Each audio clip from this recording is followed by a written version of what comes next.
You are listening to the Hello Sport Podcast. What's up, punters and dribblers? Welcome back to another episode of the Hello Sport Podcast. I'm one qualified opinion and unwavering bias. In on a Monday. How you doing, Ed? Mate, I'm going fucking pretty well. Yeah? Yeah. Good. Yeah. You like that on a Monday.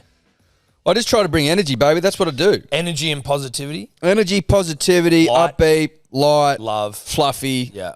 all that shit. Light and love. Yeah. And I'm here to entertain the punter and the dribbler. Do my best, Tom. Try. Try as you might. Try as I might. At least I'm trying, Yeah. you know? Yeah. Best foot forward sort of stuff. Best foot forward. But I'm feeling good. I tell you what, this dad life, Yeah. this DILF life has given me, punters and dribblers, the time, the freedom, the opportunity to watch every game of rugby league, which I don't think I've ever done in my life. You're so much more available on weekends, dude. I tell you. You're messaging me times now, and I'm like, look at this fucking loser with no lunches to go to anymore. Times have changed. Times have changed. I know. I like it. It's good. And I think, you know what, Eddie, it's going to be good for you too, and ultimately the podcast, because you've been phoning it in. You've been phoning in your rugby league knowledge, and now you're bloody... But I'm good at that, though. I'm like, you know... I know how to phone it in, punters and dribblers. I'm joking. It's with a provider of games. They do like a shortened version. Can't remember what it's called. Yes. Yeah. That's pretty good. And there's heaps of podcasts. Stan do it. Yeah, Stan do it. I don't know who the other one is. Stan definitely does. Stan give you mini games. But they also give you like they cut the fucking thing up so you can watch all different lengths. Yes. I think it's better. Yes. So you can do that. And then you can listen to podcasts. That's how you phone it in. Yeah. And then you watch the Manly games and the Thursday night game. But you might be half cut watching that, so you forget it. Yeah, you don't remember it, especially if you... Whereas now that I'm a DILF, I'm watching all the games. Huge because I've got nothing else to do. It's a huge weekend for DILFs, and mate, honestly, the year of the DILF. It's the year of the DILF. Yep. Chinese year of the DILF. Yeah. We have 1,000% in the year of the DILF. We'll get to yesterday's game, Manly, but I just want to stand out two DILFs. Yeah. Not DILFs you and, of note. DILFs of note, not you and I. Reuben Garrick. Yep. A generational DILF. Yep. And Sherry Evans, who just DILFed the fuck out of that game. Oh man, no. He made the Canberra Townies his children, and they're just two DILFs who wanted to stand out early. And you know what? Maybe we start doing a DILF for the week. I don't know. Maybe we do. Maybe we don't. But listen, Reuben's DILF for the week this week because he is also a new DILF. Yes. And many people are saying, and not me, other people want to reiterate to you, my dear friend, not me, but geez, you've got some contention for DILF of the year. And I mean, we're all technically nominated, but I'm a 3-time DILF of the year, and I'm like, you know, getting to the back end of my DILFing career for that. But like, to have Reuben Garrick sort of drop his sack on you like that. I'll fall on myself for Reuben. 100%. I don't think you want to give up DILF of the year, mate. I mean, it would be nice to have at least one. If I'm bested, right, fairly and squarely, in a just and honest appraisal of our DILFness, if I fall short against that DILF, I'll sleep okay at night. Yeah. You know? Sometimes you come up short, punters and dribblers. Good to be nominated sort of stuff. Good to be. Look, I like to win. You know that. I like winning. Winning's in me blood. Yeah. But you don't always win. No, you don't. Sometimes you fucking lose. Yeah. And that's just fine. As long as you have a crack, punters and dribblers. That's it. And I gotta reiterate, if you see a fresh DILF, also the father of a girl, shout out to Reuben and me and Tom. 3 girls this year. Fresh. Mm-hmm. When you look that good and you play that good, you can't argue. He kicked superbly. He got 4 tries, sniffing around for 5, Tom. Could have had 5. Could have gone back to someone whose name I forget. He flicked it back to Ben. No, as in you have to go all the way back to 1967, I believe they said on the call, to find a Manly player that scored 5 tries in a game. Oh. So he was going to be sort of all-time stuff. Sniffing history. Sniffing the bumhole of history. Pouring out history and just fucking railing it. Both Nostys. Yeah. That sort of stuff. But he looked superb yesterday. He was running with a different purpose yesterday. He also has a business time haircut, which I swear is new. He looked tanned as well. I'm like, what's doing? Beaches, bro.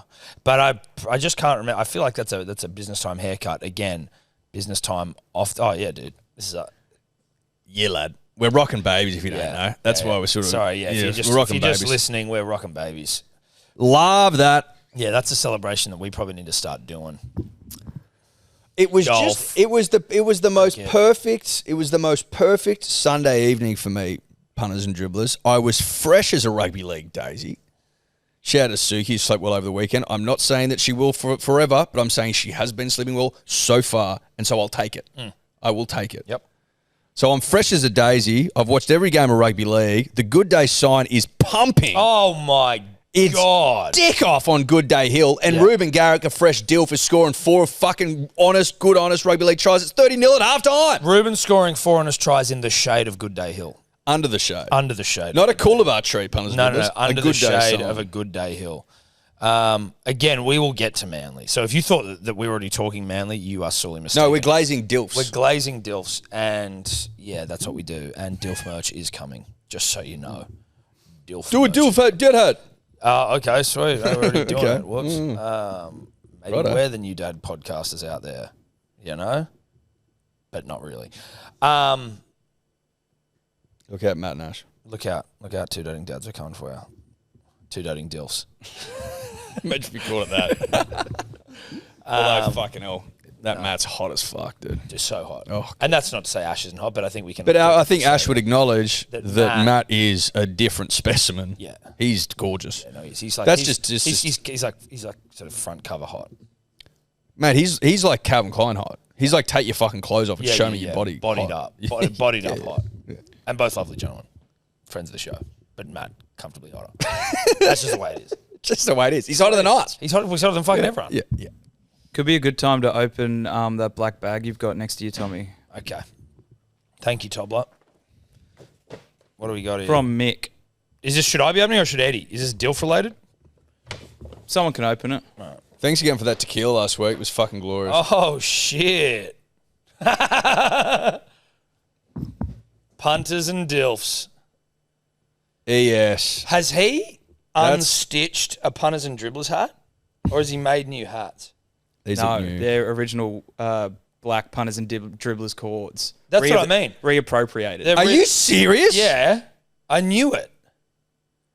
TB 23. He's got all the dates of the fucking girls on there. Mick. Oh, that's good. Wow, dude. Punters and DILFs. How's it look on me? Fucking good, Superb. dude. Yeah. How's it look on me, man? Yeah, fucking good. I was like, this feels like an old hat. And I don't mean that in a complaint way. But I was like, this is an original punters and dribblers hat. Love it. But it's a one of one punters and DILFs. Punters and DILFs, dude. Fuck yeah, Mick. He's working his dick off. He's working his dick off. He is. We see you, Mick. We see you, Mick. We see you, Mick. Mick. Mick. Need to know you've been seen. Mick, you've been seen. You just keep trucking along. Just keep trucking. How have you fucking unstitched that? Like that? It's very impressive. That is impressive. Now, I'm going to set it here respectfully because I'm also wearing a Good Day hat. That you can't take off. That I can't take off Well, contractually. contractually, legally. Well, obligated. listen, they're a sponsor of the show. Well, our good friends at Good Day, they've done a lot for the punter and the dribbler, and they want you to keep it on. Now, where the fuck were we? I don't know, dude. Where were we? Where are we? Where are we? You know? I'm just going to get me notes and see where we are. Do we want to start? Do we want to go through the games, Edward? Do we want to just start there? Is there anything from the weekend? Can I be honest with you? I'm in the mood. This is the sort of mood I'm in to just talk about Manly for a bit. I want to just talk about that game, and then we can go. And then we can go back. I think that's probably good as well. I know we said we'd get to Manly, and we weren't lying. We're getting them right now. Clinic, bloodbath, Peninsula shit. You know what I mean? Peninsula strong. People. The Raiders were the hot new piece of ass In the prison yard. in the prison yard. Some hot, curvy Latina comes into the yard and the whistles start, baby. I'm talking woof whistles. Yeah. That's what I'm talking. We're talking Latina man. We're talking, yeah. In the yard is the giveaway. That's what I just We're in the made. priz right Yeah, now. dude, I just And a didn't curvy Latina man comes in and then whistles start up. Yeah, with the whistle start. Everyone's whistling at this fresh fox. Curvaceous. This curvaceous, Latina gentleman. this curvy Latina. Man, you assume woman, but man. No. Well, not in the prison yard. And everyone wants to get down in the shower. Everyone's dropping soap. Yeah. Put it that way. Yeah. There wasn't a single person that didn't drop the soap. Well, there wasn't a bar of soap on the hand, on the little No, cup that's thing, all on the whatever that ground, is. mate. What's that called where you put a soap? Soap holder. Soap holder, thank you. There wasn't a single bar of soap there. The floor was covered in soap. Covered in soap. Everyone's bent over because this curvy Latina man's just walked in. To the prison yard. But Manly don't fuck that way. No. We were the only ones with the soap. We were the only way. We were cleaning our bod. Yeah, that's what we held our soap. You know what? And I don't know if I said it on About Even. Don't know if I said it on Hello Sport. Don't know if I said it on the DMP. I don't know because we talk a lot. Shock horror. But yeah, Canberra have some townies. They stomped the teeth in of those Brisbane City boys. But they were a bit. The beaches, They were a bit smooth. Yeah, but beaches have tough townies as well. Yeah. DY, North Narrabeen. Don't know if North Narrabeen's the same as it was, but listen, they're tough. Surf culture, dude. Yeah. I'll bash you in the surf. Don't drop in on me. I'll bash you. Yeah. Like, that's well, tough. now North Narrabeen still rings true in that regard. That's what I mean. You can't just paddle out at North Narra and start to get waves. No. You're going to get bashed. Exactly. DY, still rough as guts. Yeah. So, like, we've got some towny energy, and yes, we talked about it last week. It is slowly being removed. Yeah, but, you know, we still have through wealth and gentrification, but it's still still there. You know what? What doesn't change is just a manly way, the manly mentality. And you know what? It took 20. Oh, you're right. Got it. Jeez, that would have made you grumpy. Yeah. I want to shop this coffee.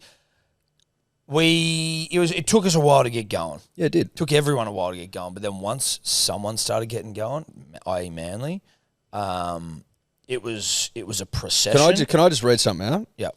In reprocession. Yeah. 22, 27, 29, 32, 37. That's what a procession looks like. Yeah. That is a first half procession of some note. Mm-hmm. Garrick gets a double in the first half. Ethan Bullymore went B's dick from a 10-minute hattie. Yeah, I know. Who had Bullymore getting a 10-minute hattie on their bingo card? Very few. We did. Well, because we believe in the power of Ethan Bullymore. One of the greats. Supercoach team. One of the greats. Oh, great man. Strong hands. Good head of hair. But what I was loving, Tom, and again, it's about the club, but it's also about the hill, and it's also about that sign a little bit. I loved that after every single try that we just pounded on those losers, that they'd have to kick off and they'd cut to the sign. I'm like, this is just, it's 30-0 and the sign's getting an almighty run. Oh, the sign was getting a run. But you listen to the commentators, Cooper Cronk, heard of him. And everyone says it. It's like when Manly are on and their attack is humming, there is no other side in the NRL like them. Now, obviously, we are a bit 1 week on, 1 week off. But yeah, did you watch this last week? Yeah, it happens. We know that. But when we're on, dude, if we can find a way to be on all the time, or basically all the time. What do you think dictates? What do you think dictates the on-off nature? Is it? Forwards. I was going to say, is the routine need to be sharpened up? Is superstition coming in here in some way? Is it woo-woo? It's mental. It feels like it's all mental. It has to be mental because you can do it. You can do the damn thing. Sure, we drop to the shitness of the team we're playing, a la Warriors. No disrespect to you, Warriors. You did beat us. It wasn't blood moon. We often drop down. We drop down, but when it's a good team, we rise to the occasion. Obviously, having Paseka out all season is not going to be great. That sucks, and I hope you're doing well, brah. You've exploded your Achilles, which I can only imagine is fucking painful. And as I reach my senior years is something that I'm concerned of every time I take the cricket field with the Thick Ropes County 11. My running days, I'm talking high-end sprinting, are behind me for that very reason. Yeah. The Achilles thing. Yeah, that would suck. Don't want it, don't need it, not interested in it. I've had my youth, I've still got it, but I don't have a young body so much. Hot body. You do. It's not scrawny. They're nice. As in, like, can I sprint comfortably at top speed now? No, I can't. No. And I've made my peace with it. That's fine. That's fine. But listen, if you look at it from a Paseka standpoint, punters and dribblers, if you look at it from that standpoint, he's big, he's thick, he's Mount Paseka, right? Yeah. And this isn't me trying shitting on someone when they're down and out because we fucking need him and he's really good. But I have found that he is emblematic of Manly's performances sometimes when he can be on and he can be off. And he can be on. When he's on, we're on. When he's off, we're off. Yep. And it's not just him either. Like, I feel like you see that with an Aloye and shit. I am interested to see now. We've got Backfence Brown, who's obviously older, but he's a tone setter of note.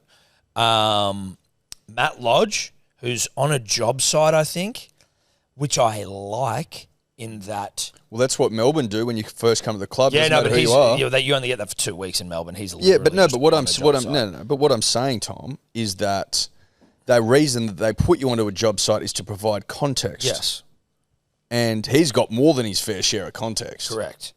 Does it make him a better player? We'll see. Well, but like he was at the end of last year, like when you and I, when it came across our desk that we were going to get rid of him, we were like, excuse me, he was good. Well, it was a little shocking, yeah. How old is Matt Lodge, please, Thomas Tobler, first of his name? 31. 29. Turning 30 in May. There you go. Okay. Now. That's all right. 29 turning 30. I think that's fine.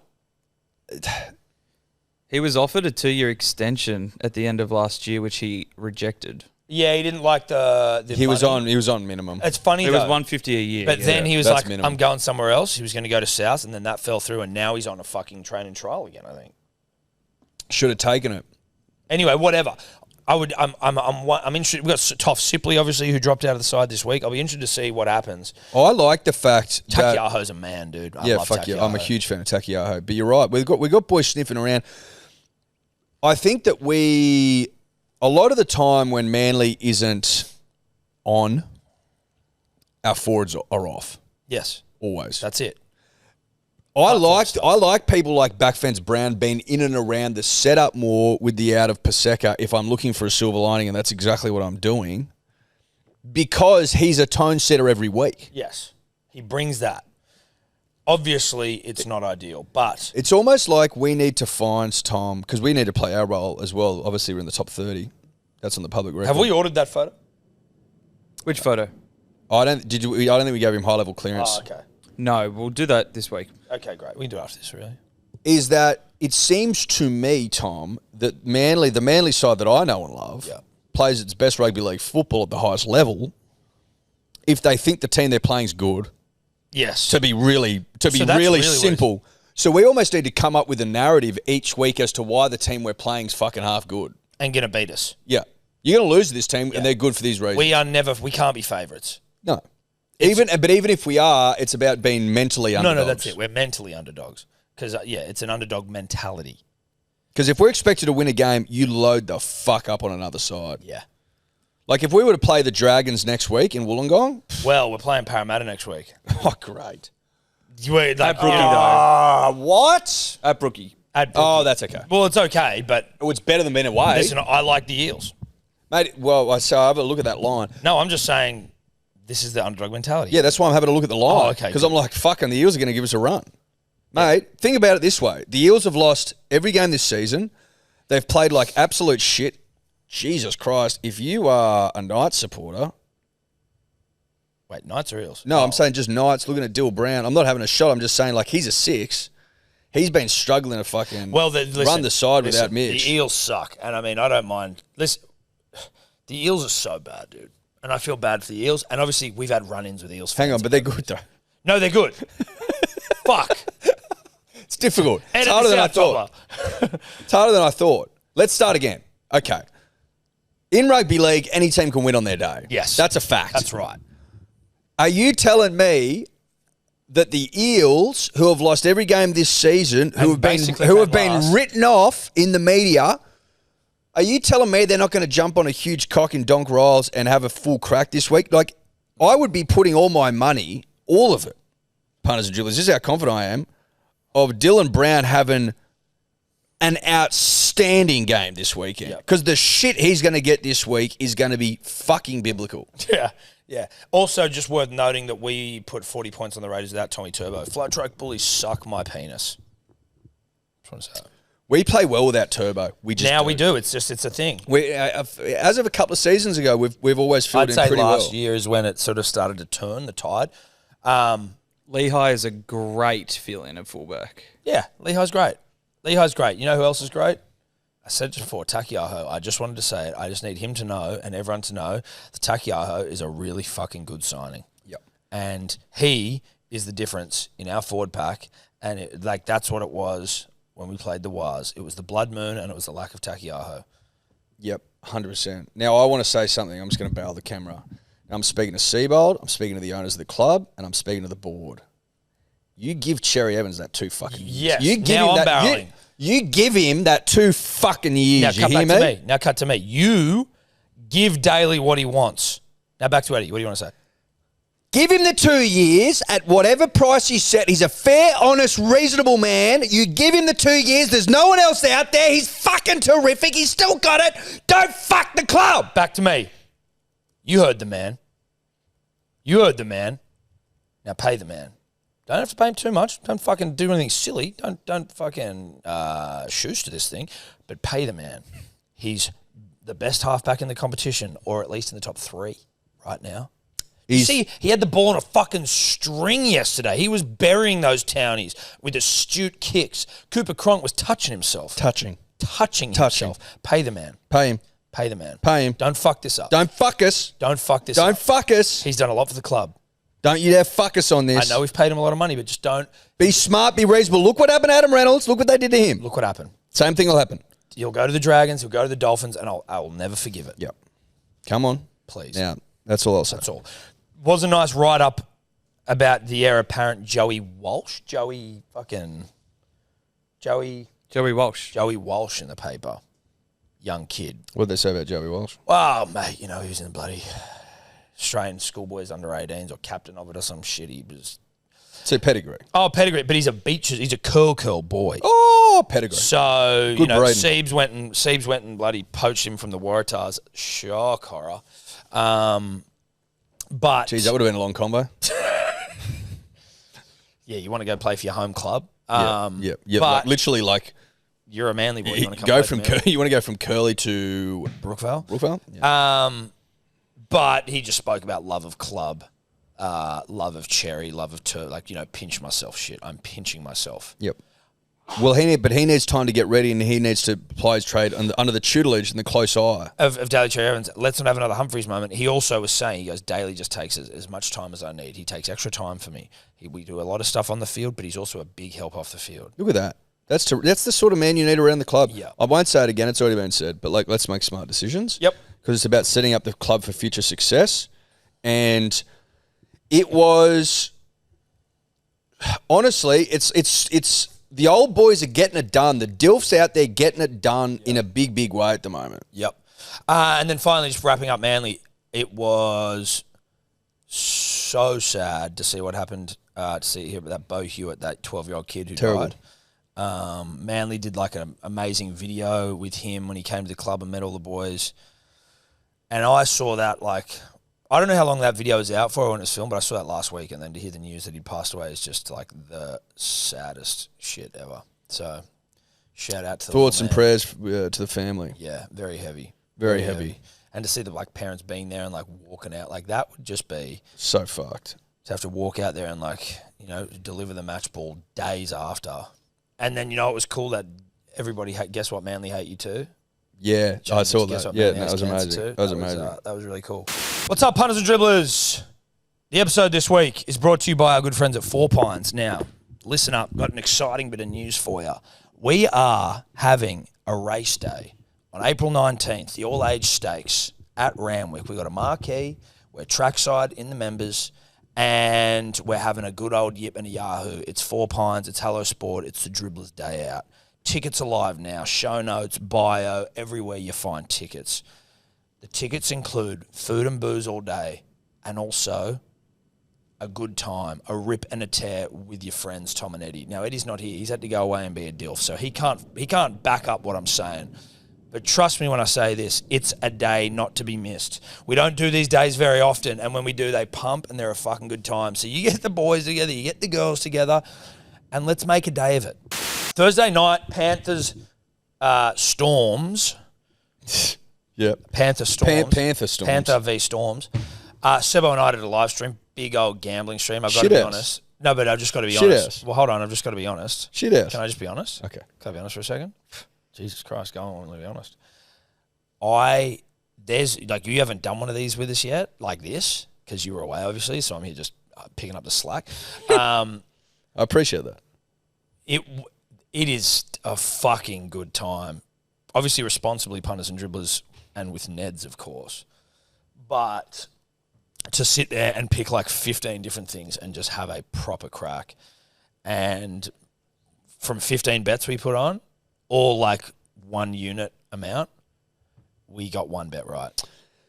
Yeah, not great. I did see the clip, or I saw it somewhere of a call of someone calling in saying put a livey on Tyron Wishart. Next try, and you were like no, and then he scores. I just felt I didn't see that coming. I thought that someone even mentioning Tyron Wishart would have just perked you right We'd up. been already talking about Wishy, and it was sort of a bit all over the place. Listen, Wishy scores tries. I know he does. He's picked up right where he left off. And as soon as the winger went off, Grant Anderson, it's like, well, Wishy's on the wing now. We should have done it. We should have done it. We were off. We were off from the start when we had Katoa first try scorer, then Grant scores, then Katoa scores second. You're like, okay, this is fucked. Anyway, it's not all about the punting. That was just how Sebo and I did get the scope bet, though. We're still on punting, all 4 wingers. Shout out to Justin Horror. Shout out to Justin Horror, who also gave us Mahuna in the He didn't give it to me. He didn't give me Mahuna. Didn't he? No, I got Mahuna from James Kilmartin, who was taking his sons to get a haircut, and he overheard someone next to them talking about Scope that. gave me Mahuna. Yes. Well, once I heard it from Scope, I go, okay, I'm getting it from all angles. I'm getting double-ended with Mahuna. Yeah. And then I also got the trifecta, so killing it. Again, not all about punting right now, but we had to get that off our chest. Yeah, we did. Golden slippers. We had Mahuna. Yeah. We had him, sorry. Or her. Whatever. 30-24 without Cleary. Sebo and I were watching this going, Storm shouldn't be premiership favourites or anything, but you go, Yes, they should. we're not saying they shouldn't be. Right. But what we're saying is when you are only just beating the Panthers when they don't have Dylan Edwards, they don't have Cleary, they don't have James Fisher-Harris. It was just like we weren't sure what it said more about. Whether it's just that the Panthers are they never know when they're beaten, or whether the Storm... Well, that's what Ivan said. He said it's one of the best things about the club. He said it's one of the best things about my side is they don't know when they're beaten. As in, like... No, I get it. Yeah. No, I understand. Yeah. What he's saying is that even after a loss, they'll come into the sheds all happy and shit. And he's like, no, boys, we lost that one. Yeah, exactly. He's like, it's actually quite weird. No, it's actually like, I don't know. They celebrate every week. Yeah. And it's become a problem. That's what he meant by that. I think that's what he meant. Well, it felt like a moment where he was oversharing. Yeah.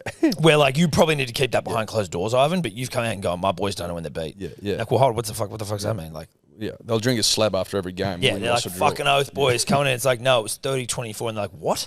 Yeah. He's like, I got to break it to them every time they lose.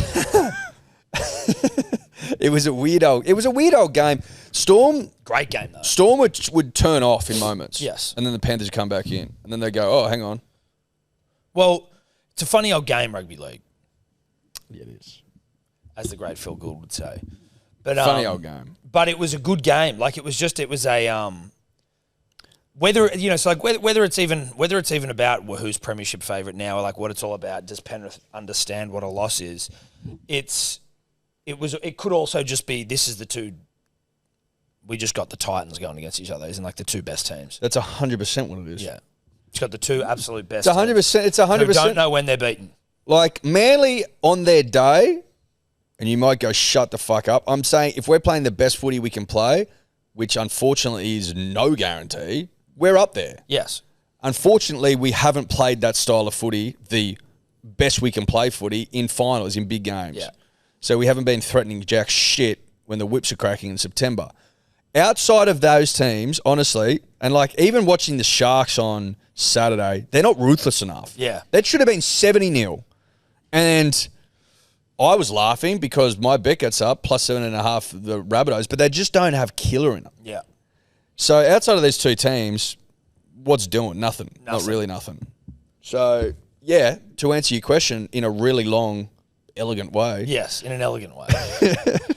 The Storm and the Panthers are the rugby league benchmark shock horror. Yes, shock horror. Strike me down. Strike me down. I thought we would have seen, went from the Eels to Penrith. Blaze to Lungy. He played. Did he? Yeah. What position was he? Oh, wow. Big fucking time to watch footy guy over He here. came in at 7. Oh, no. Oh, did he? Oh, when Cleary fucking went off. Yeah, Come on, yeah, mate. okay. Come on, mate. Come on, bro. You can't win them all. Jesus Christ. Yeah, this is the first game we're talking about. Yeah. I'm just saying. Well, it's the second. So that's true. It is the second. Dude, is it fucking who's their 6? Cole. J. Cole. Dude, played pretty well. You know, like once it became about like fucking Cole goes all right. Cleary's off. You're like, oh, this guy's actually not too bad. Fuck. Was it grade 1? Fuck, he fell far. Dude, like, he got that was an etch grade fall. one. No, that was It was an etch fall. category 1, yeah. He So he misses 11 days? Is he that won't right? play next game. Yeah. Also, I think Hughes is injured. Yep. Hand broken His hand. So are we playing them the week after next? Yep. Not. Is that at Brookie or is it down Melbourne? Brookie. What day? So we've got two Sunday. more games. Sunday again. We got two more back-to-back Sunday 4 p.m s. What's the date of that? So we've got Sunday? 3 Sundays in a row. Is that the 6th Let me have a look. of April? Yeah, it would be. No, but that's this weekend. No. Yeah, 6th of Sunday April the is next week. 6th is Battle of Brookvale. We'll have to go. Jeez, yeah, I know. That's a big. We've got fucking hacker. It is what it is. We have to book that in now. Yeah, book it in. Sid Black and I are going to have to. No, I know. Book that in. But 2 of them will work. 3 of them will work.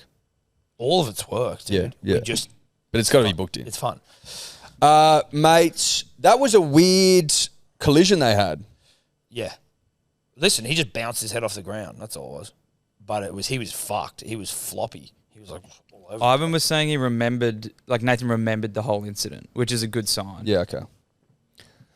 Wasn't nice to watch, though. No, it was not nice to watch. I tell you what else wasn't nice, that I had him as captain for Supercoach. I had him as vice.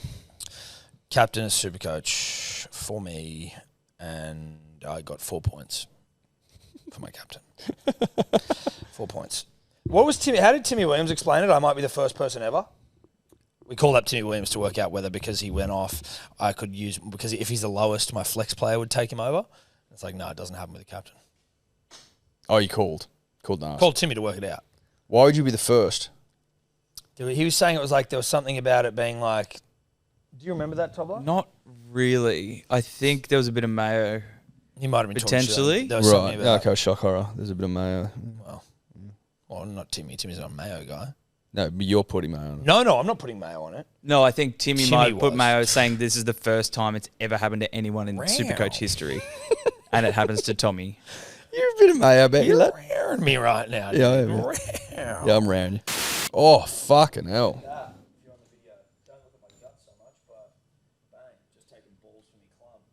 Good for you, man. Thick ropes.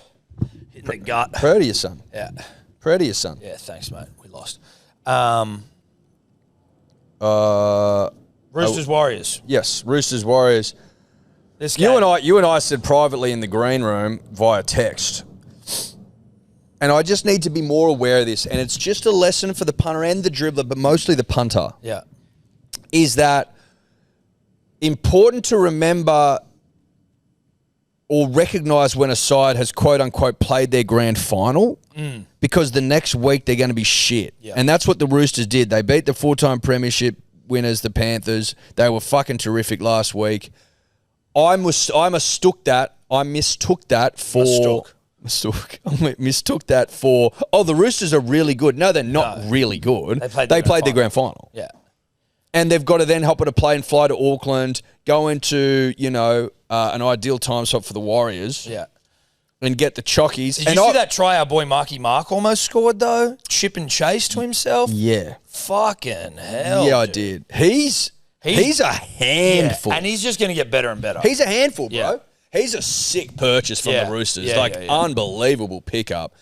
But The Wires got it done. the Wires got it done. It was a pretty game. Yeah, I know. It was a 6 p.m. game. It was pretty Yeah.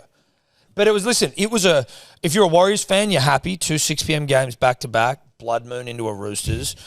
Blood Moon, a Blood Moon asterisk game into a Roosters win, which was just like a sloppy whoopee cushion fart game that no one cared about. if you were a fan of the Warriors, you did. Yeah. I don't even think Roosters fans cared about that game. Well, Hainsey flew over to New Zealand. Other than that, it was just a flat whoopee cushion game. Yeah. And so, unfortunately, Or just like a really sloppy fart in the night that wakes you up. Yeah. And like, I know the Warriors often will be like, "Oh, you fucking don't talk about the Warriors all that much." Still not happy about the blood moon shit, and so like, I'm not prepared to get into it. We are still salty and we're holding a grudge. Yeah. Not as Sorry. salty as our daylights. Now, is Roger Tuivasa out? What did he do? Tore his hamstring. Oh, fuck. But he also made a try-saving tackle with a said torn hamstring. So how long is he going to be out for with a torn hammy? Probably a while, considering his could be age. a 2 to 4 week return to play. 2 to 4 weeks. But he has a recent history of hamstring strains. Fucking hamstrings, dude.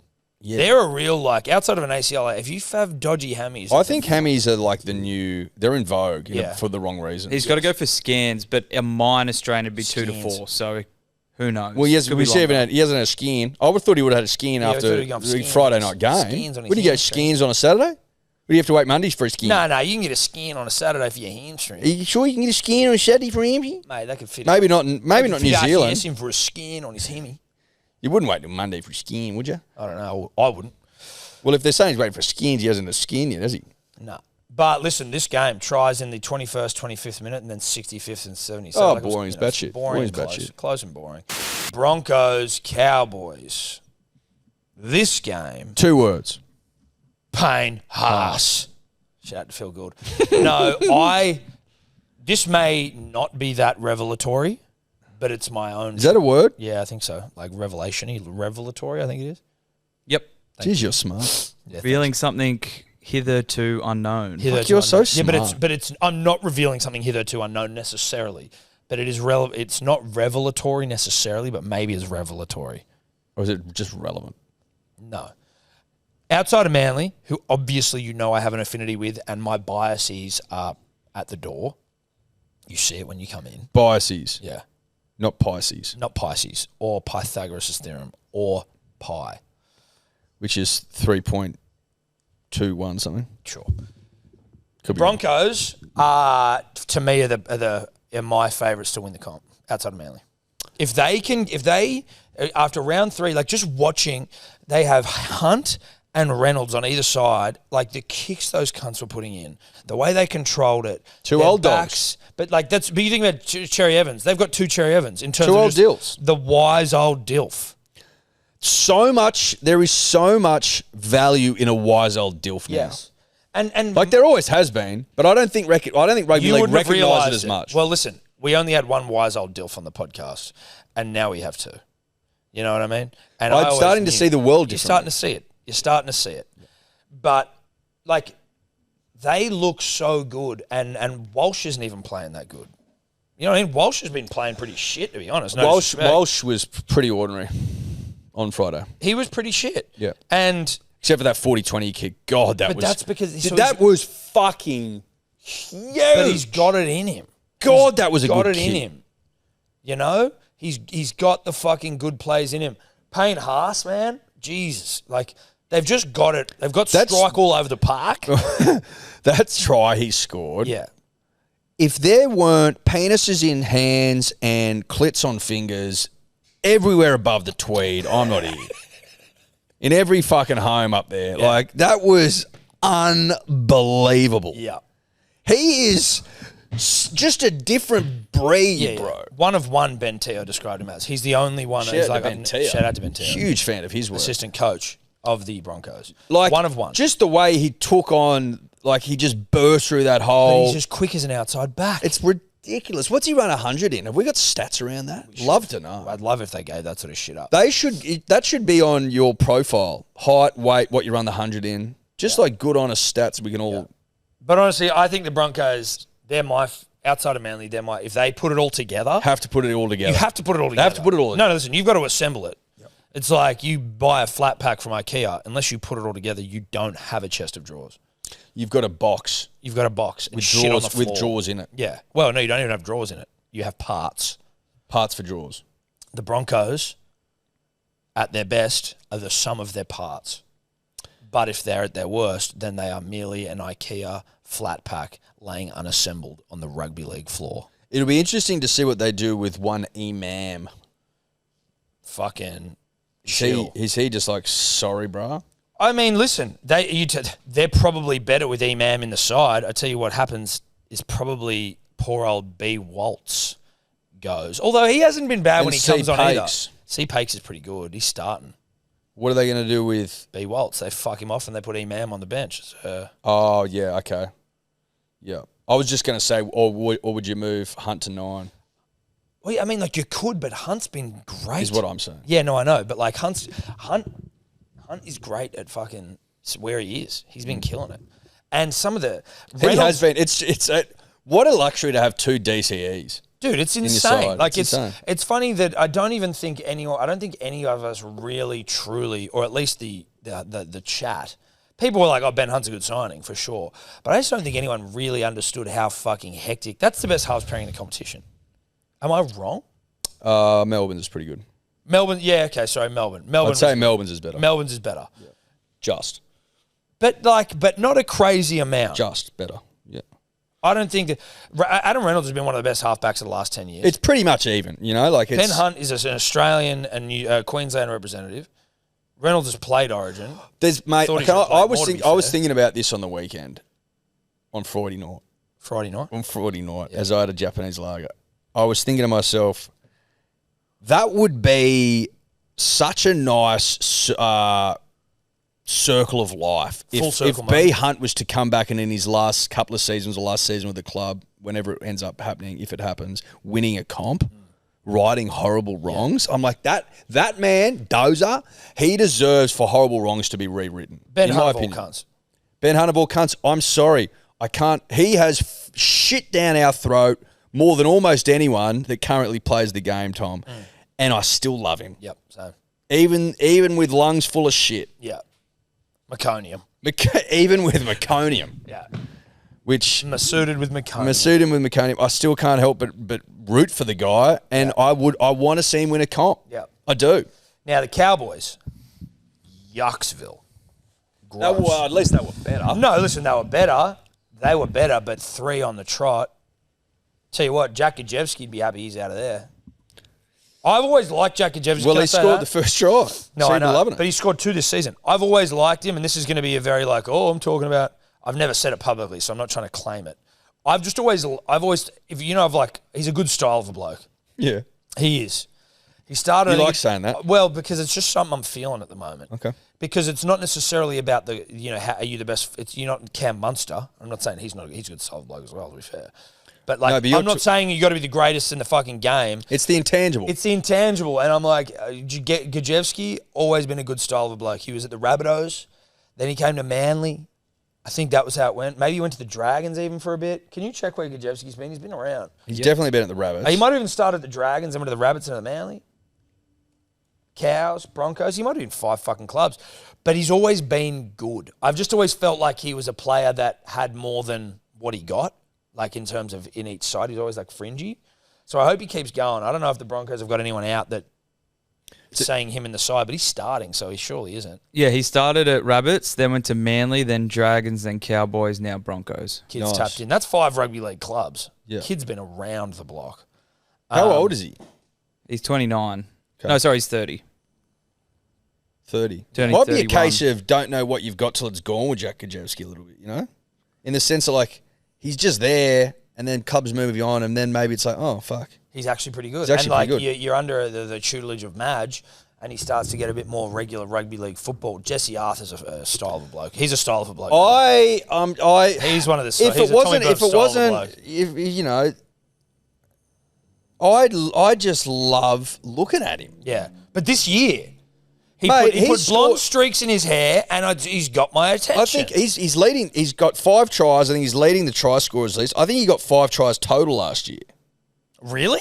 Pretty sure they said that in the coverage. Can you look that up for me, Tobler? Yeah.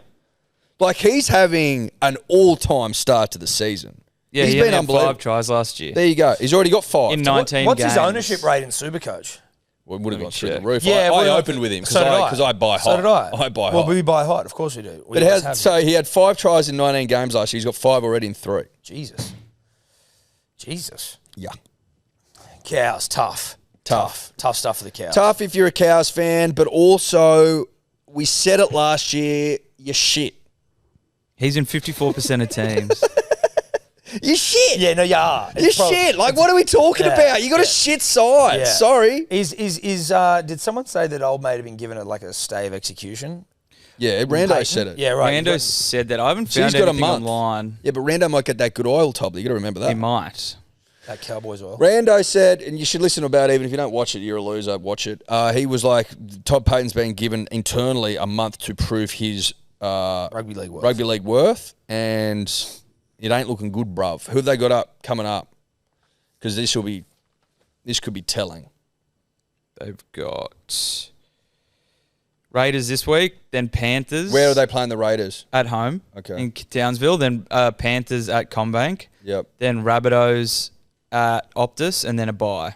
Fucking hell, the bye might be their first win. They could do this weekend against the Townies, the travelling Townies. Yeah, it could. The circus freaks. If it was in Canberra, I'd be like, absolutely not. Canberra, no chance. But if you get the Townies on the road, which is a circus, if you see Canberra on the road, it's a travelling circus. I felt sorry for Scotty Drinkwater.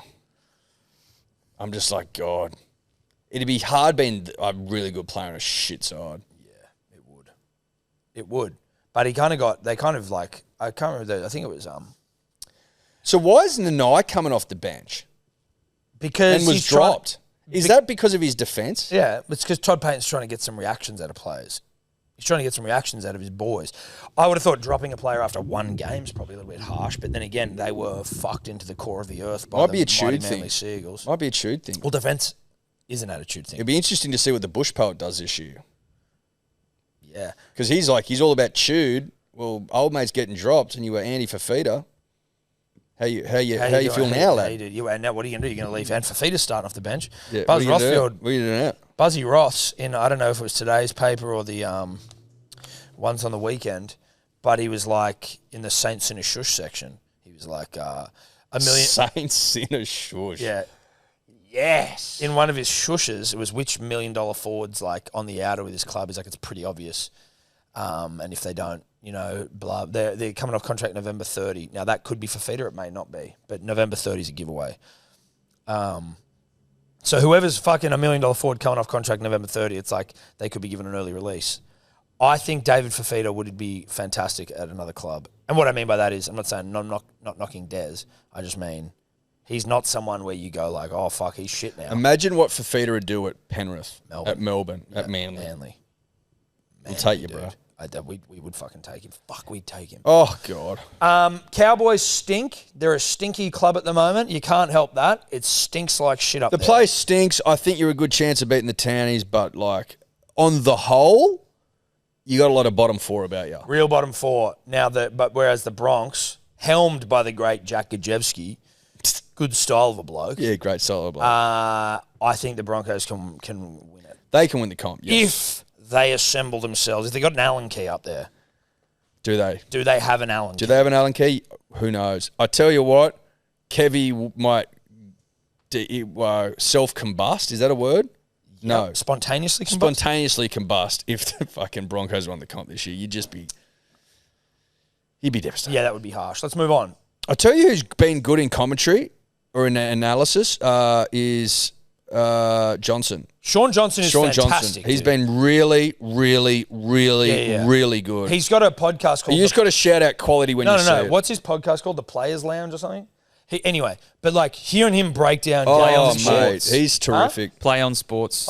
He's terrific. He's terrific. Like next man up sort of shit. Oh, mate, I'll be giving him a contract long term. 10 years, $1 million a year. Obviously, I don't know how much money they've got to spend, but like he's very... let's give him a $10 million contract. He's very good. Yeah, he's with no clauses. Very good. Huge fantasy work. That's just Dude, I'd love to get him on the podcast. I'd love to get him in person. Yeah, no, of course. We'd have to... I'm not fucking doing a Zoom, but reach out, Sean Johnson. Is that what we used to say at the end when we got Crichton on all those years ago? Reach out?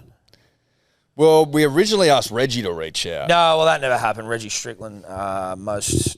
losses in professional boxing history, I believe. But with Crichton. And if you haven't heard about Reggie, well, he's on one of the earlier podcasts. there might be an opportunity to leave him. Well, maybe the lost tapes are coming out.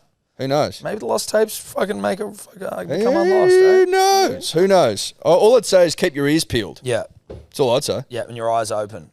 Punters and dribblers, we have got the race day to end all race days. Dribblers Day out. 4 Pines, Hello Sport. Saturday, the 19th of April. The Easter long weekend. No excuses. Play like a champion, punters and dribblers. Schweppes All Age Stakes. Fuck yes. We have got a marquee on the finish line, in the members reserve, or just up from the finish line, on the members reserve. It's trackside, we're own section. We're going to be yipping, we're yahooing. Everyone gets a race day fedora. Yep. It's going to be fucking unbelievable. And tickets are on sale now. Link is in the bio. Couple of people asking, what's the dress code? It's Bogan Fineries. Bogan Fineries. Think of myself and Edward in our Dubbo racetrack photo shoot. Yes. Ticket price includes food and booze all day. Whoops. Sorry. And we yip and yahoo together. We whip home ponies and have the day of our lives. And there's a fashions on the field. And of course there's a fashions on the field. Bogan Fineries, to answer your question, rally up the boys, rally up the troops. It's going to be, honestly, what better way to spend a Saturday, an autumn Saturday, punters and dribblers, than punting with the dribbler. Yep. In a marquee, on the trackside at Randwick. Yep. Hook that shit to my veins. We did something similar to this with the Dogs, Greyhounds, last year. And it pumped. With all the dribblers there, and it was one of the funnest fucking nights out. This is daytime stuff.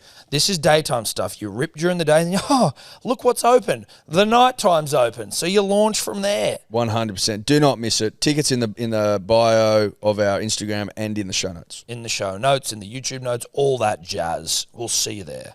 Sharks, Rabbitohs. I missed this game. Mate, it was an interesting game, Tom. I would say that for 70 minutes, the Sharks were leaps and bounds the better side. Wasn't it like 20-0 after at 5 half seconds? time? Yeah. After 30 minutes. Mate, like they score. It was 10-0 after the first fucking 8 minutes. The Sharks were just way better. The Rabbitohs just couldn't get into a groove, but they took their foot off the throat, the Sharks. Honestly, it should have been 50-0. Not ruthless. How'd Hines play? Yeah, good. Solid. But, just like, it's almost like if he's not winning, he's shit. And even when they win, they don't He wasn't like breathtaking. He wasn't breathtaking. Again, they started really well. I tell you who had a day out and was just tearing the Rabbitohs apart. Mulatalo had some seriously barnstorming runs, dude. Seriously barnstorming. They couldn't defend him at times. He was an absolute beast. I think, look, it shows that there's only so much you can do with Wayne Bennett. The Sharks had to win that game. Even if they didn't, they started off convincing and slowed down. Like, you have to fucking... They were a lot better in the second half. They must have got a bit of a spray at half time because they were shocking. Well, I think, buddy, Wayne said he moved Humphries into the back row and then put someone else in 7. Maybe he moved Cody into 7 because he was like, we needed points.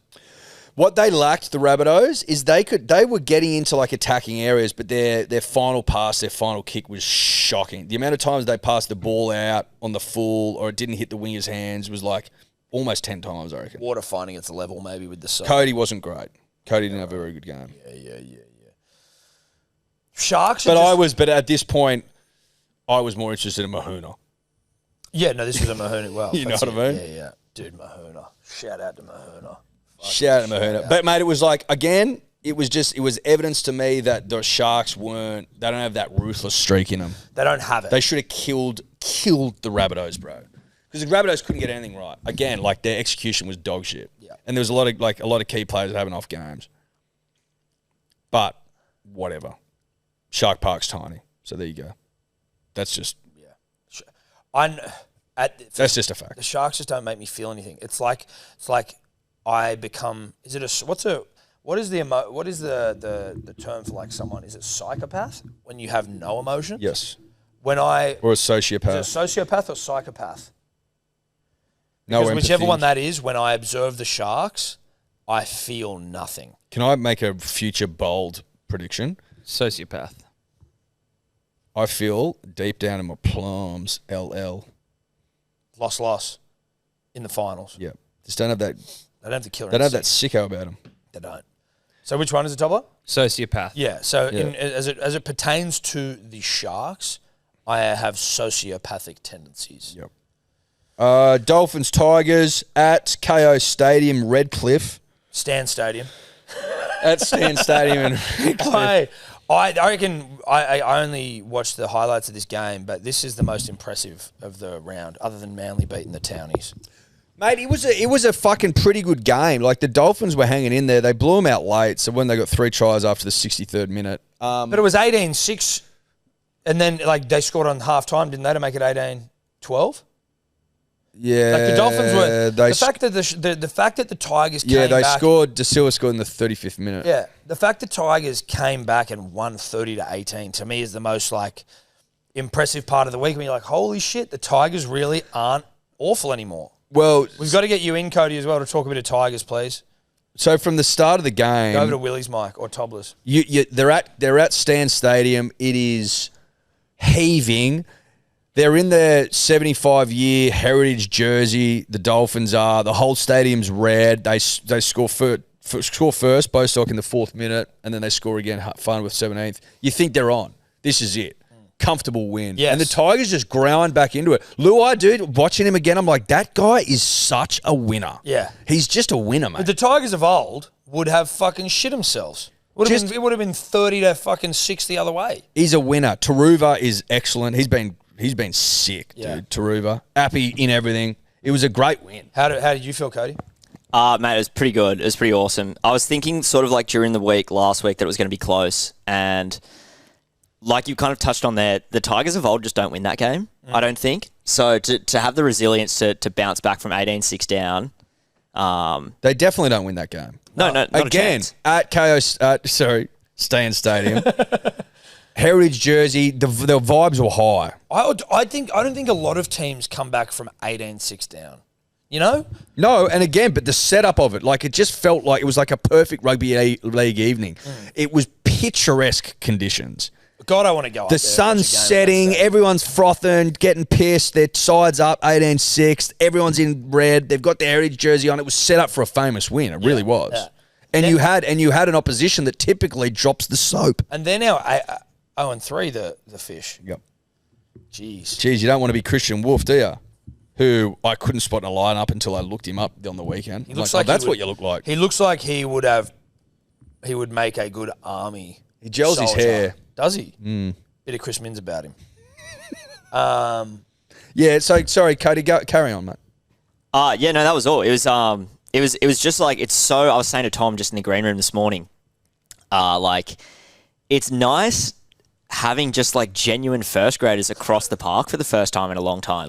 Which you do. Yeah, you do. There was one. Adam Dewey can play rugby league. He's been fucking solid. Yeah, his goal kicking's been great. There was a try last week in the Parramatta game where, remember when Galvin kicked it over and Skelton kind of slid in and picked it up? I'm like, we just don't score those tries. Yeah. And now we're starting to score them. And it's I don't really know how to feel. I'm feeling pretty calm because I'm still expecting the worst, but it's refreshing, honestly. Pretty nice for the start of the year, dude. Usually you're almost checked out of the rugby league season by round 3. Well, I always say round 8, so 5 weeks. Okay, so you got some time. Yeah, got some time. What did you think, before I jump off, what did you think of the set play for Appy's last try? Did you notice that? No. So, they basically set up the whole set to take a field goal, and Luai and Galvin were both standing deep out the ruck. They ran straight at the hammer, caught him at marker, and then Appy threw a fake pass for the field goal and ran on the short side and scored. Well, yeah, he went over pretty easily. So, okay. But that was a set play. That's nice. Actually, I heard Benji talking about that after the game where he was like, that's the only set play we ran the whole game. Yeah. And I think that's also kind of a good thing here is it's like I've heard you reference today, we haven't played grand finals to win these games. I don't feel like we're at our, or even close to our ceiling yet. Yeah. No, you haven't played grand finals. Which is, it's exciting. Yeah. But it's the value of bringing in winners, honestly. Yeah. Think about what James Maloney used to do to clubs, every club that he went to, because he's an absolute winner, Shield included. Yeah. You get a winner, you put him in the club in Luai, and things change, bro. No, Luai's good, dude. I like Luai. What about Neil Breen in the Herald today, Cody Totes? I don't know if you've seen this. I haven't. Lachlan Galvin, due to hit the open market in just over 7 months, is this the NRL's first $20 million man? Like, and I mean, I'm a Neil Breen fan. I just like that on the back of this Dylan Brown cash chat, it's just like, how much more money can we talk about for a single player's deal? Like, I'm assuming they're assuming a 10-year, $2 million a year deal. Like, I don't know how the fuck else it's going to work. Well, the cap hasn't gone up. Like, it's gone up, but it hasn't gone up like Or that maybe much. they're saying if in a 15-year career he earns $20 million, which should be 1.3 a year. What, so he's signed a 15-year deal? 15. So or are they saying that in his career he'd earn $20 million? Yeah, it sounds like it'd be a contract. Do you It know sounds what like I'm it'd be a trying to $20 million yeah, I'm contract. just having a look here.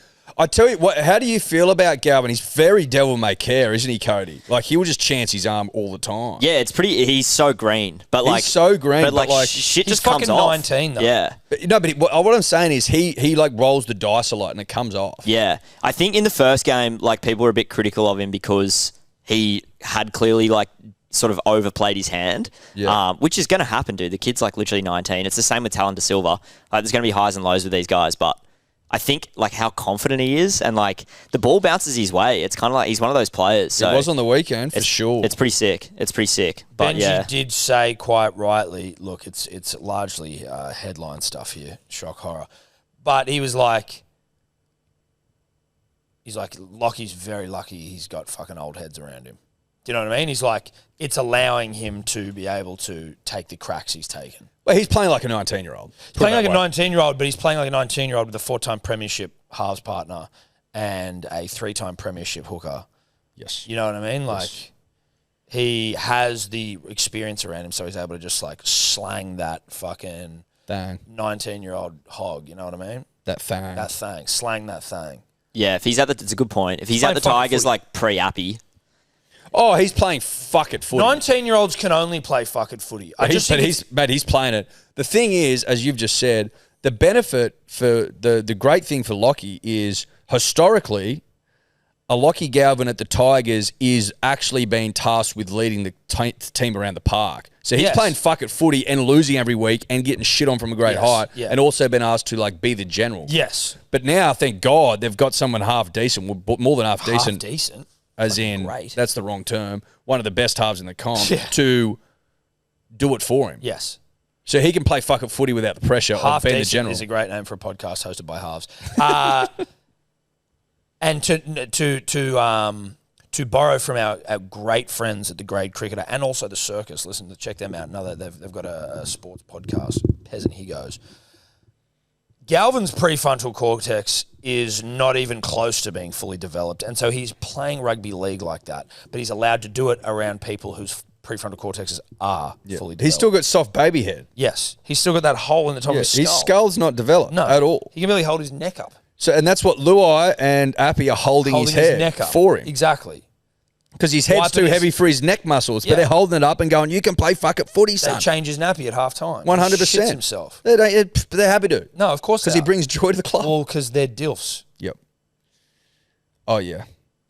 But I have been impressed with him at 7, Luai. Oh, yeah. Mate. People going, oh, you can't play 7. I'm like, yeah, he can. No, he can. No, he Certainly can. He He definitely can. He has his win record when Cleary wasn't in the side. It was fucking good. What about old Taylor Mayfair? Are you guys getting him or what?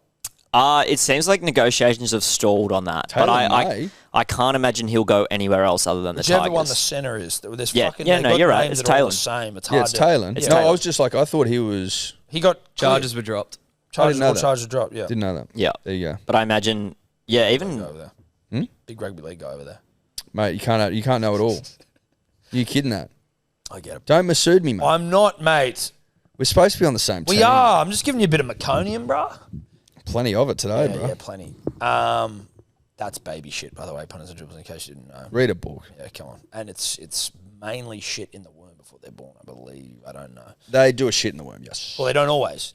Ideally, they don't. Ideally, you get them out. Well, for the meconium first is poo. when they do the poo in the fucking womb time. But ideally, you get them out before they shit in That's the womb. right, mate. Unfortunately, That's right, mate. That's right, Birmingham mate. did one in Do you like Terrell May or what, Cody? You happy with him? yeah, dude, so happy. You happy with him? He just makes us like such a more legit team. Because you've been, he makes you unbeater. Someone said somewhere over the weekend, they were like, Can't wait until the truth comes out about why he left the Roosters.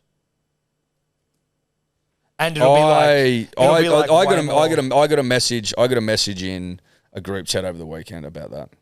Does it make him look better? No. Well, see, the one that I heard is that it does. So can we turn the mic, pull the mics down, Willie? You're gonna have to beep it. Just pull the mics down. Yeah.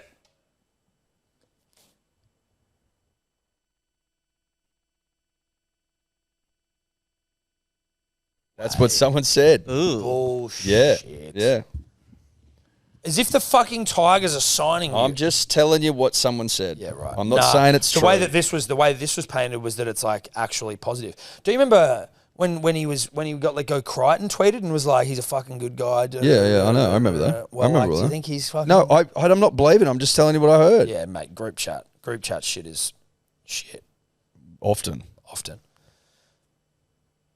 Dolphins starting to smell a little bit fishy.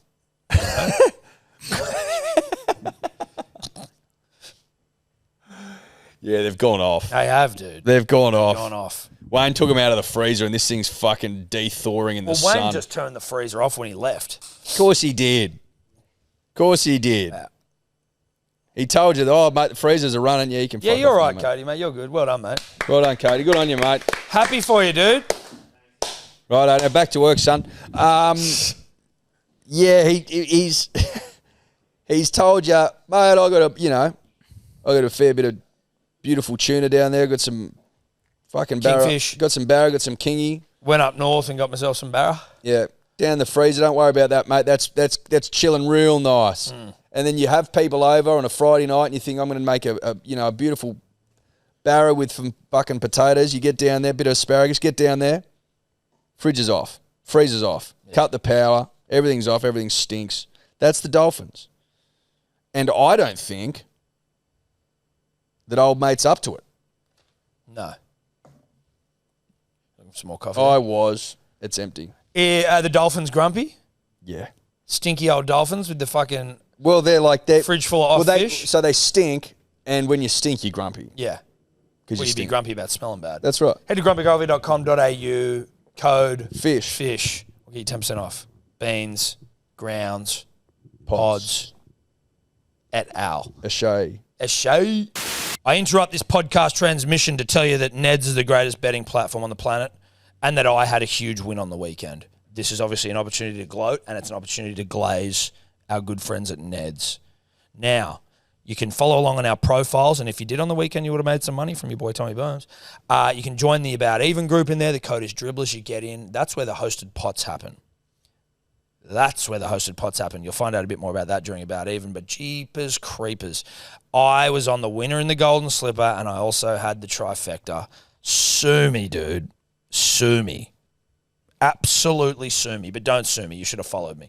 Anyway, that's all possible with our good friends at Ned. So you got to get on there. If you're going to have a punt, obviously it's always responsible punters and dribblers. There's no need to make it irresponsible.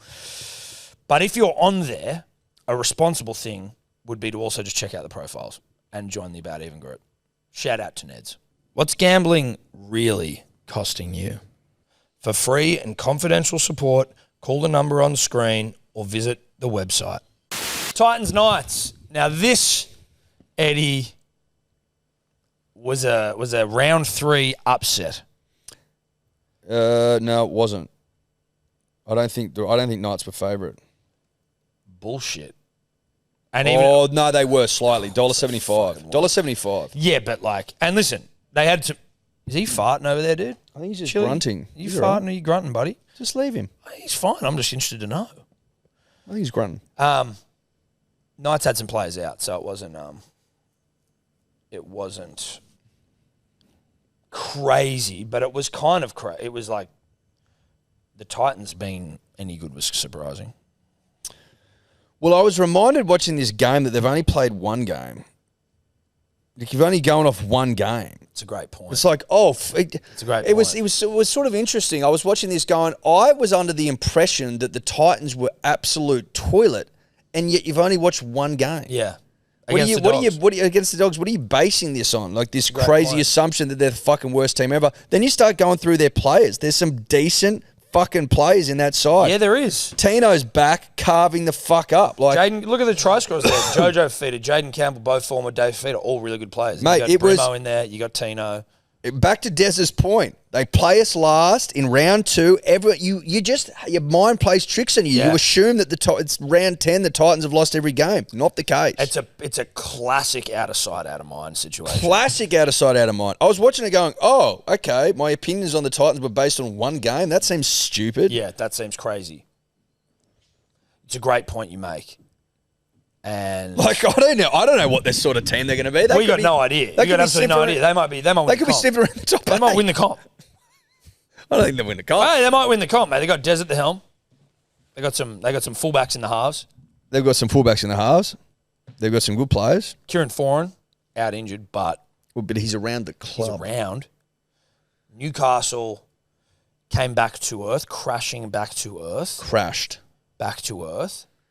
back to earth. My Ponga is captain, not good. Well, fucking, yeah, and mine was my flex.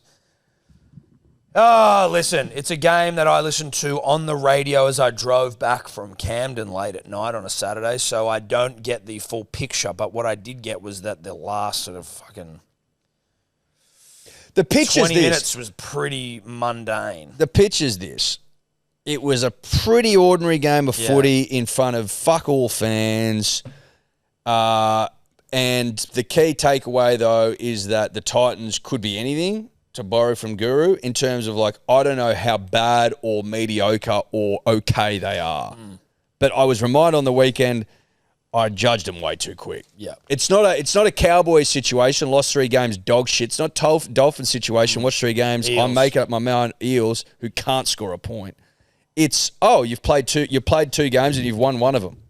That's actually a very good 50% of your game. You know what I mean? And you played pretty well. Bloody beat them by 20 points.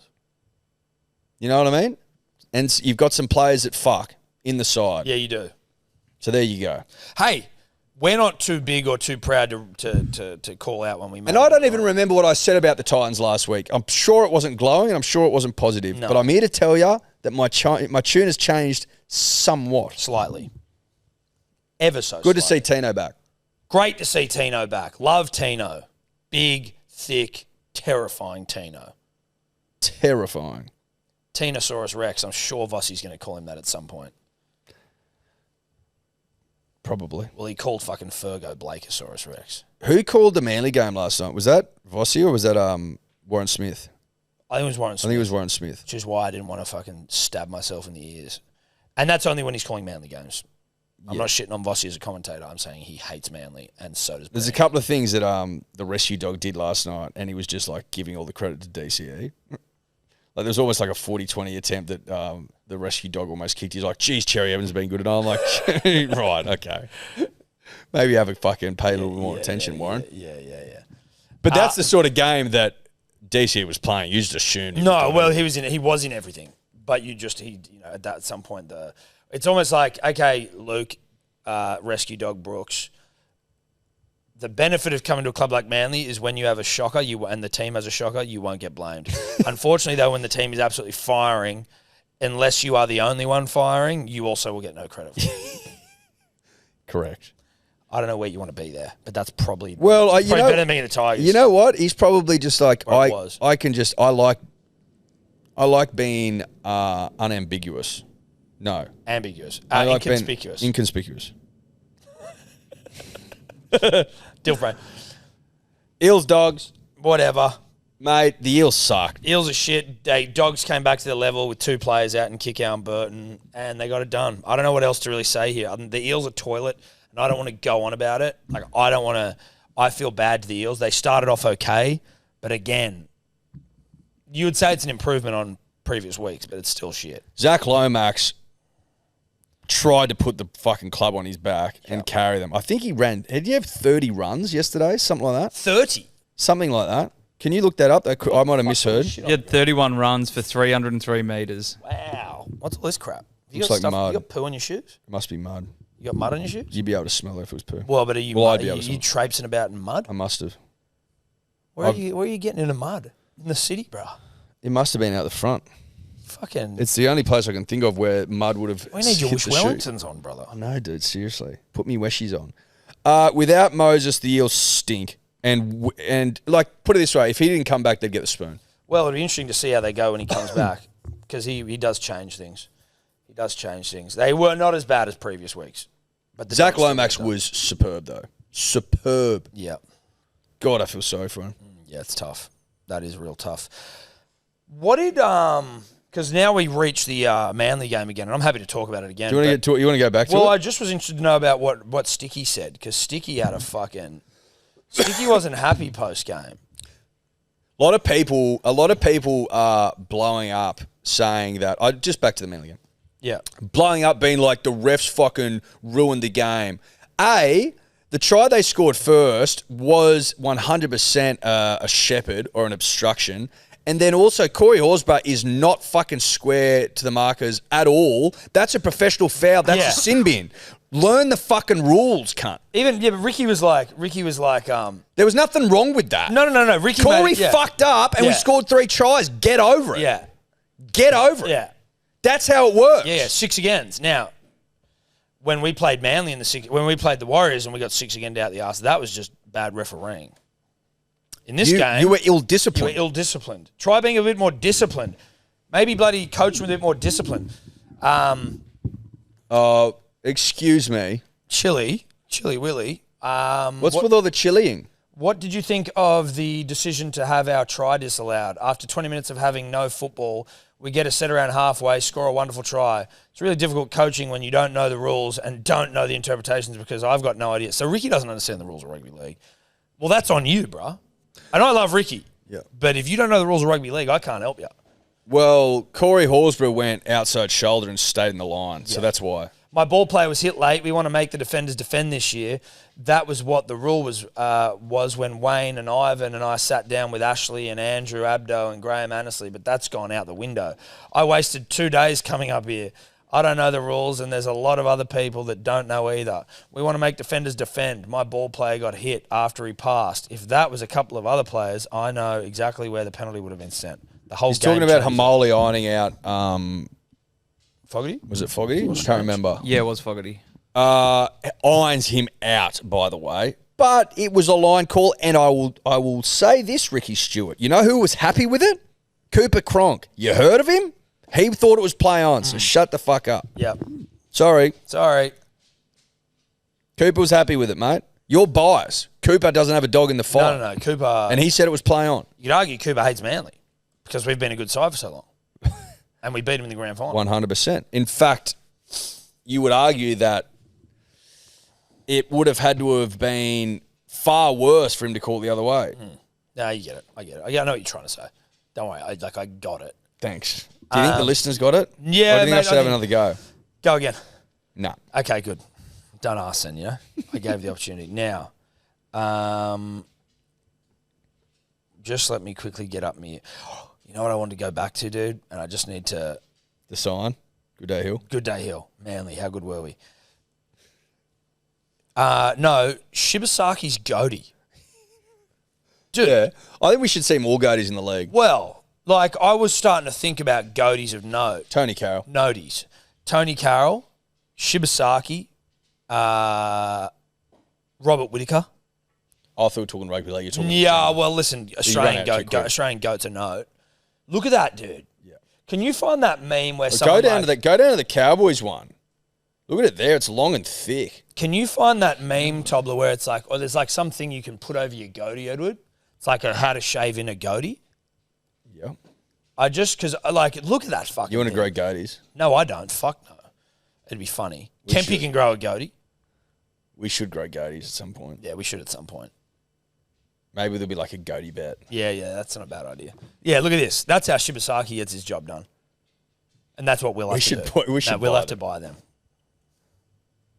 Tobler, make note. We'll come up with a goatee bet, though. Yeah. Ricky Ponting, early in his career, I think, had a goatee. King's Cross, Ricky Ponting. I think maybe King's Cross. Oh, he might have been clean-shaven. King's Cross punter. Yeah, I think you were. But I do think when he first came in, like even when he debuted, he had a goatee. Yep, I think you're right. There's been some goatees though, but Shibasaki's is. I can see him in canary yellow. There it is. Look at that thing, dude. I think good. Galvin's even rocking a goat at the moment. Is he? Not like Shibasaki's though. Shibasaki's goatee is absolute purity. Righto. What else we got, my brah? We're gonna go to get Brent Reed soon for some gossip, guys. Yep. But I just thought it was also worth noting, Eddie, that you and I, well, the club, the Mighty Manly Seagulls, using a photo of your two DILFs here to celebrate the win last night was a moment where you and I shared a message to one another going, that was fucking cool. It was sick. Yeah. It was fucking unbelievable. I was left a little breathless, I'll be honest with you. Yeah. When you see the club put up a photo of Tom and I in our fineries, punters and dribblers, I will point out that we are in player fit jerseys. Yeah, well, listen, I look fantastic with the letter W over it, and it says 13 plus with a bird. That's an eagle. Yeah. You that's pinch yourself stuff. Then you get the collab invite. Now you're off to the fucking races. Now you're off to the races. Now you're in player fit jerseys, looking fit as fiddles, on the Manly Seagulls Instagram. 13 collab plus. posted 13 plus. Yeah, that's touch yourself stuff. That's boyhood dream stuff. Boyhood dream shit. Even though Instagram wasn't around, it still was. You know, and we're men, not boys. Apparently, there's Triple M's trying to sign Fletch from SEN. Saw that in the paper today. That'd be a big coup. Yeah, that'd be a big coup. Just a bit of media chat, punters and dribblers. That'd be a huge coup. Media stuff. That'd be a huge coup. Huge coup. Big coup. Dude. Massive coup. Coup. For Brecky? Don't know. Well, I mean, Brecky having 3 leagueies might be too much leaguey. I get it. What, for their audience? Well, I don't know, dude. Triple M? Well, yeah, but triple leaguey on Triple M for breakfast. Fucking oath. I would like it. 100%. But it could also be, they were saying it could also be a drive show with Fletch. Fletch is fucking quality. That's what I mean. Mate, I'd poach Fletch and Joel if I was Triple M. Joel's good. I like Joel. Like, you know what I mean? I like Joel and Fletch. I'd just be yoinking them from SEN. Apparently they're their highest rated show on SEN. Shock horror. Yeah, I'm not surprised with that at all. Shock horror. Yeah, yoink them both. You yoink them both. Don't leave our boy Sugar out. Don't fucking get. We're gonna get Sugar's beak wet as well. 100%. 100%. Because they need someone to replace Marty Sheargold on drive as well. Yeah, well, Marty. Oh yeah, Marty. Right, was, Marty. You know, yeah, right. Yeah, Marty. Yeah, Marty. Oh, Marty. Marty slamming his dick. Marty. Couple of things we missed here before we get ready on. There's a few things actually, but such as rugby league, Edward, at the moment. Spirit of the game penalty? What? Bulldogs were hit with an unusual penalty in their win over Parramatta on Sunday. I was watching this at the pub, so I didn't hear the commentary. With forward Josh Curran pinged for impersonating the referee in a spirit of the game call. I didn't know that there was a spirit of the game. Sounds very English. Rule. With 3 minutes left in the opening cricket. half, match official Wyatt Raymond, there's your first problem, no disrespect to Wyatt, blew the whistle to hand Parramatta another set for Curran calling a bloke offside. I've got the video here. So Curran's screaming, "You're offside." You might need to. You really need to. Yeah. Is that volume up, Tommy?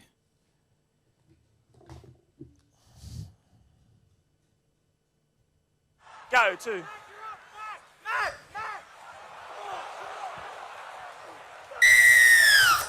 Nah. You call Matt offside and pull him out. That's against the true spirit of the game. You're calling a bloke offside. The true spirit of the game. A bloke offside that pulls out of the 10 in the tackle. It's not in the true spirit of the game. Bro, you know what? I kind of get it. Go to.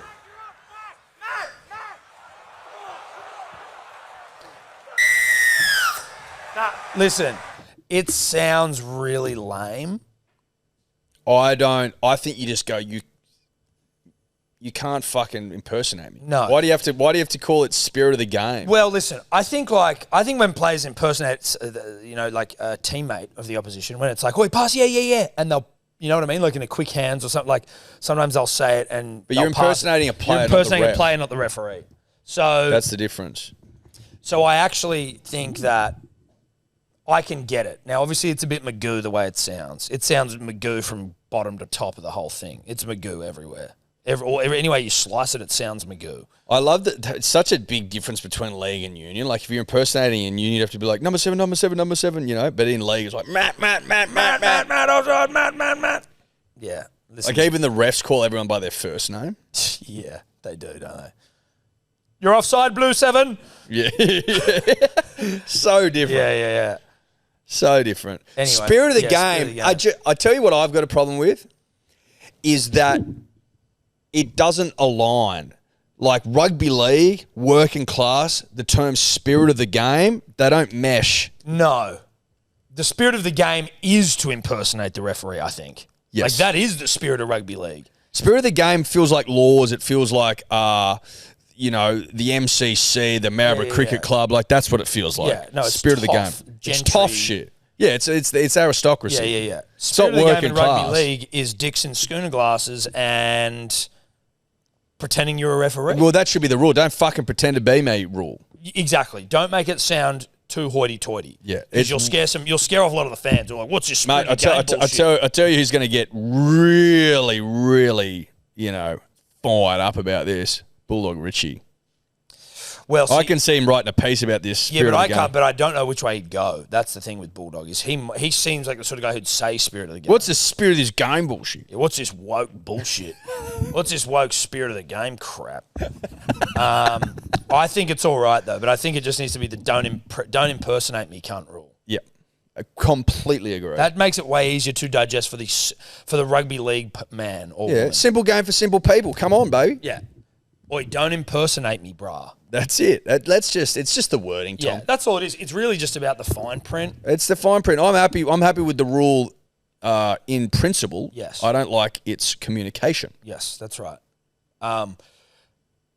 Before we get to Brent Reid for Gossip Guys, How many times are you going to mention that? I can do it again if you want. Like, we'll get to him though. Well, do you want me to do it again? We keep bringing it up. Do you want me to do it again? No, I'm just saying. Okay, good. This one's a bit, it's a bit hectic to be honest. Reggie the Rabbit's been accused of punching a 9-year-old. This was out of nowhere. Well, this is the biggest rabbit in the game, mate. You know what I mean? Richie? This is Reggie Reggie the Rabbit off a loss. off a loss into the face of a 9-year-old, allegedly. Are we about to see footage of it? Yeah. I've not seen this. Neither.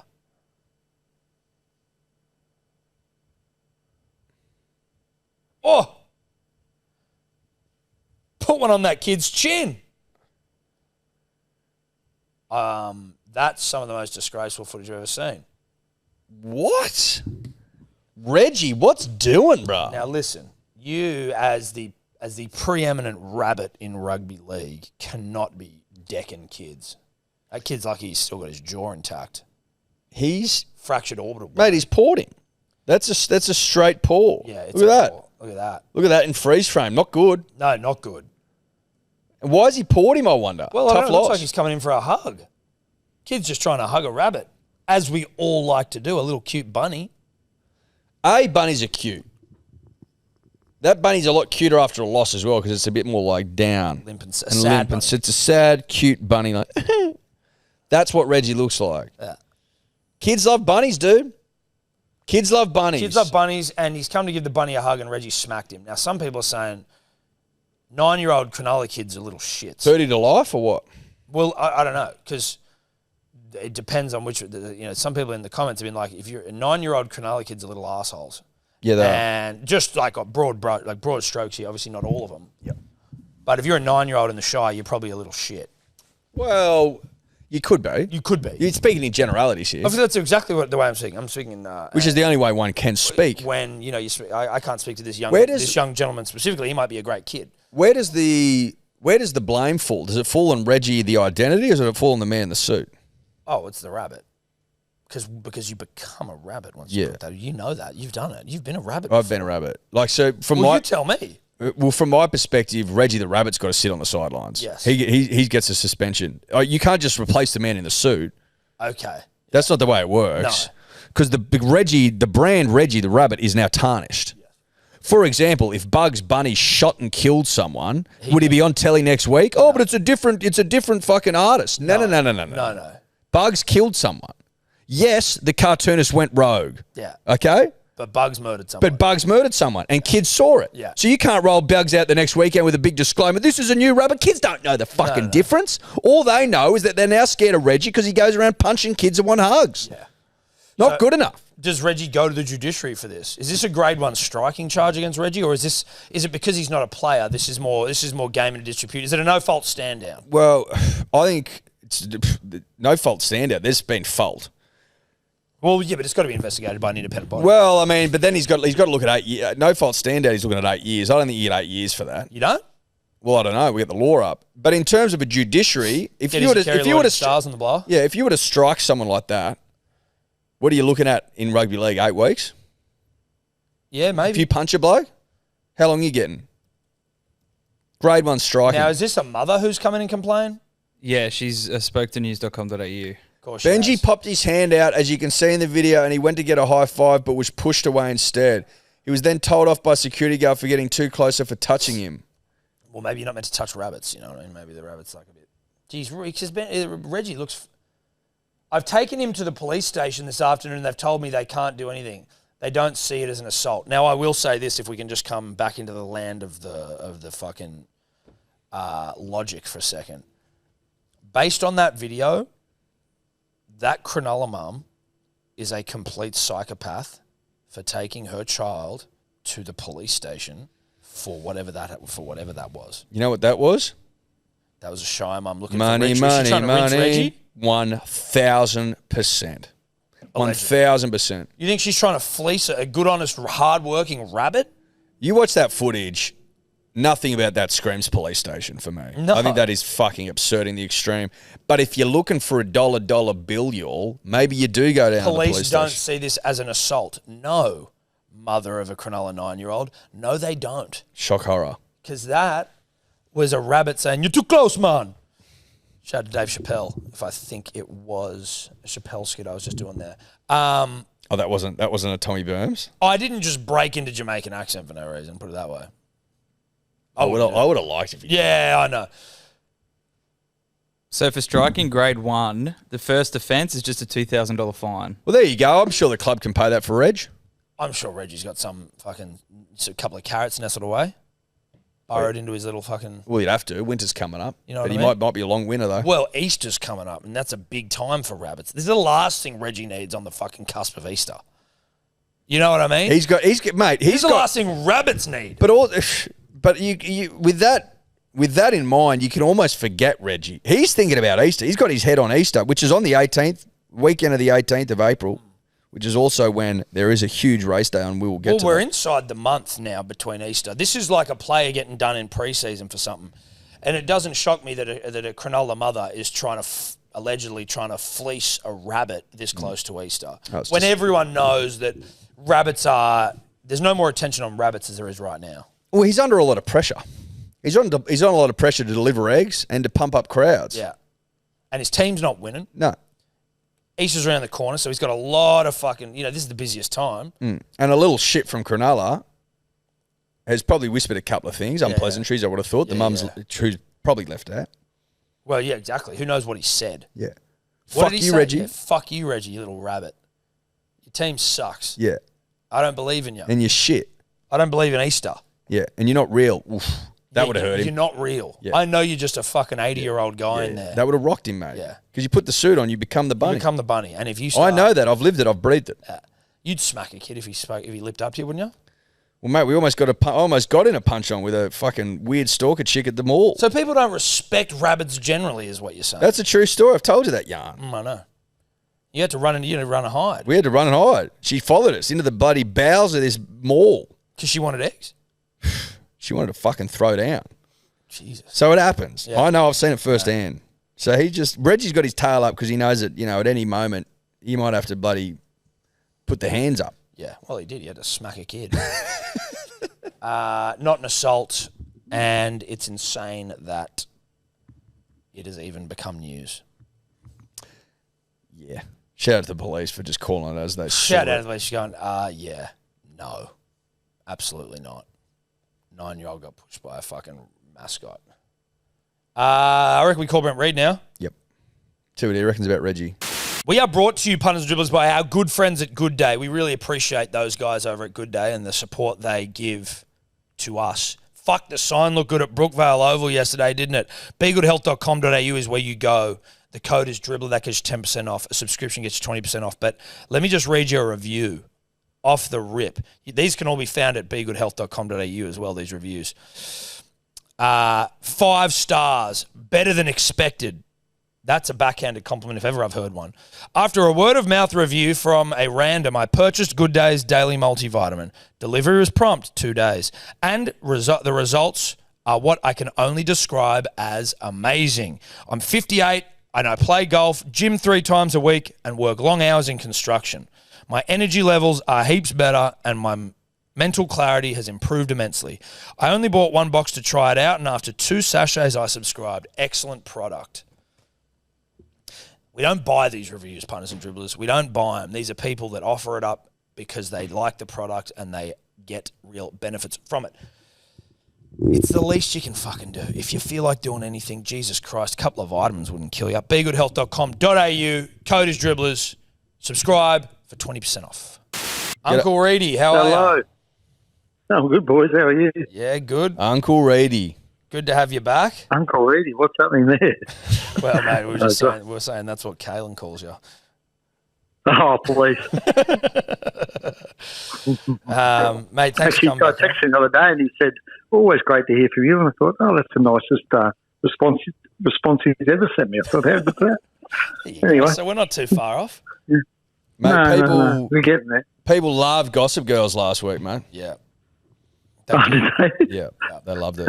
Did you call it Gossip Girls? Well, Gossip Guys, we were calling it. Yeah, right. Gossip Guys. Oh, Gossip Guys. Yeah, fair enough. Yeah. So we're back again for Gossip Guys. Ready? Before we got a couple of things we wanted to talk to you about, but I assume all you've been doing today is just chasing this Reggie the Rabbit story. So, to be honest, I've left that to other people. It's a bit. I feel a bit sad for Reggie. He's a good fella. He's 81 years old. Blimey, been doing it since. He's been doing it for decades, mate. Well, we're the people that are chasing it. Obviously, you've left that to other people. That's been to us, and we have had. Oh, you've chased it? What? Well, no, we've chased it, mate. The footage is damning. I don't know if you've seen the footage, but I've seen the footage. Yeah, mate. You know, the mother of the kid went to the cops to try and say it was assault. And the cops were like, no. No. Yeah. Yep. Seriously? Yeah. Oh, man. What's poor all Reggie. coming to? Poor Reggie. Poor Reggie. Thoughts and prayers with Reggie. He's a South legend, mate. Yeah. He's as big a South legend as John Sattler. Wow. Jesus Christ. That's saying something. That's huge. Well, mate, look, thankfully the police were like, nah, this is ridiculous. It's not assault. The kid probably spat at him or something. That's alleged. We can't prove that in court. No, of course not. No. Daly Cherry Evans, Reedy, he obviously dominated on the weekend and everyone's sort of talking about his contract, and as massive Manly fans, Eddie and I, we're obviously a little concerned. There's been Dragons chat, there's been Dolphins chat. What's the go? Like, surely Manly aren't going to let him go. I would not be overly concerned if I'm a Manly fan. I think Daly spoke after the game. He said, the club knows what's going on. I know what's going on. All this talk about 2-year deals. I think the point is Daly actually doesn't know yet whether he wants to play again next year. I think he had to establish that first. Right. But he was just the way he's going. He will run around. Are we talking now? Or what's happening? We're going, mate. Oh, we're on. Okay. You were talking. Sorry, you were talking. I would think the way he's going, he'll play again next year. So, and if he plays again, Manly's got a chunk of money, right, stuck away in the salary cap that's been earmarked for Daly. So it's a significant amount of money. If Daly runs around next year, how much? I expect it'll be a amount. I'd be stunned. Well, it's not the what, he's on a pretty 800? hefty, like he was on a mil. I think he's on about that now, a bit more than that now. I suspect it'll be a little less than that because he's at that point in his career where, you know, you look at guys like Ben Hunt and guys like that, they take a little less to keep playing Adam Reynolds. So I think he's at a point in his career where he's earned enough. I mean, let's be honest, the bloke's earned a gold mine in a man, right? He owns half a curl. So he can afford to take a little less now. So I think the expectation is if he goes again, it'll be on a little less than he's on currently.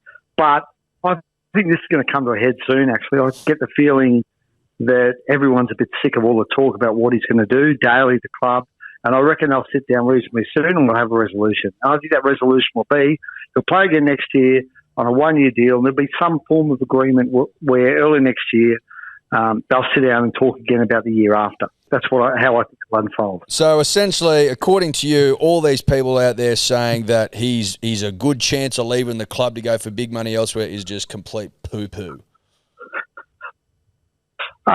Yeah, look, I can't. Can you see it happening? I can't see it happening. Mate, I just can't see the day. But I also have had our hearts broken before. It's you know what I happening, mean? you know? We let go of Glenn Stewart. We let go of Watmo. We let go of fucking Kieran Foran. So we've got PTSD. We've got PTSD already. We let go of Humphries. You have, yeah, I understand. But I would say, Daly's got to think about life after 42. There's a job at Manly waiting for him.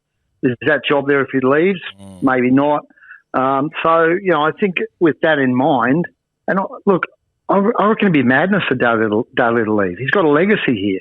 He's a legend at Manly now. So why would you go and leave that behind for potentially a fraction of more money? Like, he's going to be earning good money at Manly. So I think Daly's got to have a bit of a gutful of us all talking about it. Yep. Again, you mentioned that. He's sick of it, but you know what?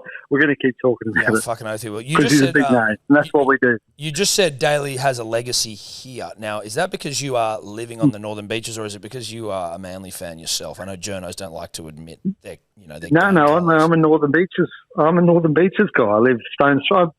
Forgot my media pass last night. I went to the game, forgot my media pass. I took the wrong one.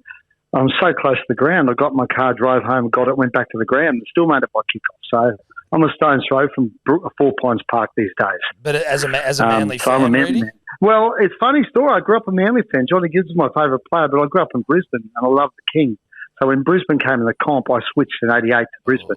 But I was a Manly fan before that. Not good so enough, they're like mate. my second team like this. Right. So, you go for the Broncos. Is that what you're saying? Yeah, that's what I'm saying. Yeah, that's correct. Okay, well, that's this. Well, on the Broncos, what's happening with young Billy Walters? Well, I mean, they're loaded at hooker. Corey Pace is killing it at the moment. Yeah. They've got a young kid named Blake Moser he's been branded the next Cameron Smith. Up in Queensland, they've called him the Cameron Smith clone, right? He's been injured. He hasn't really kicked on as they hoped, but I think they're in talks to extend him out further for longer term. Corey Pace is killing it. And I think the thrust of it is that Billy's sort of the odd man out. And he's on decent coin up there. So at some point, Billy's probably going to want to play. Like, Billy's not going to be content running around in Queensland Cup. So I think he thinks he probably is a better player than that. So I reckon at some point, you can't have a lot of money invested in three hookers. So that's an issue, right? You can't do that. And then you've also got Ben Hunt who can play hooker. Exactly. I forgot about Ben. He'll have to go to hooker when Ezra comes back. Well, you got four. So Billy's sort of the guy who's most likely potentially go to another club and find a home.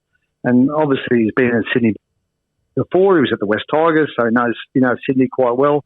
And with all that happened with his dad at the club last year, it just seems as though Billy's the guy who'll leave, who'll be the odd man out, I guess. So I think that's where that talk's coming from. I think he's got another year left in his deal, Billy. So if he was to leave, the Broncos have to chip in some money, I imagine. So, but he seems like he's the guy who'll go.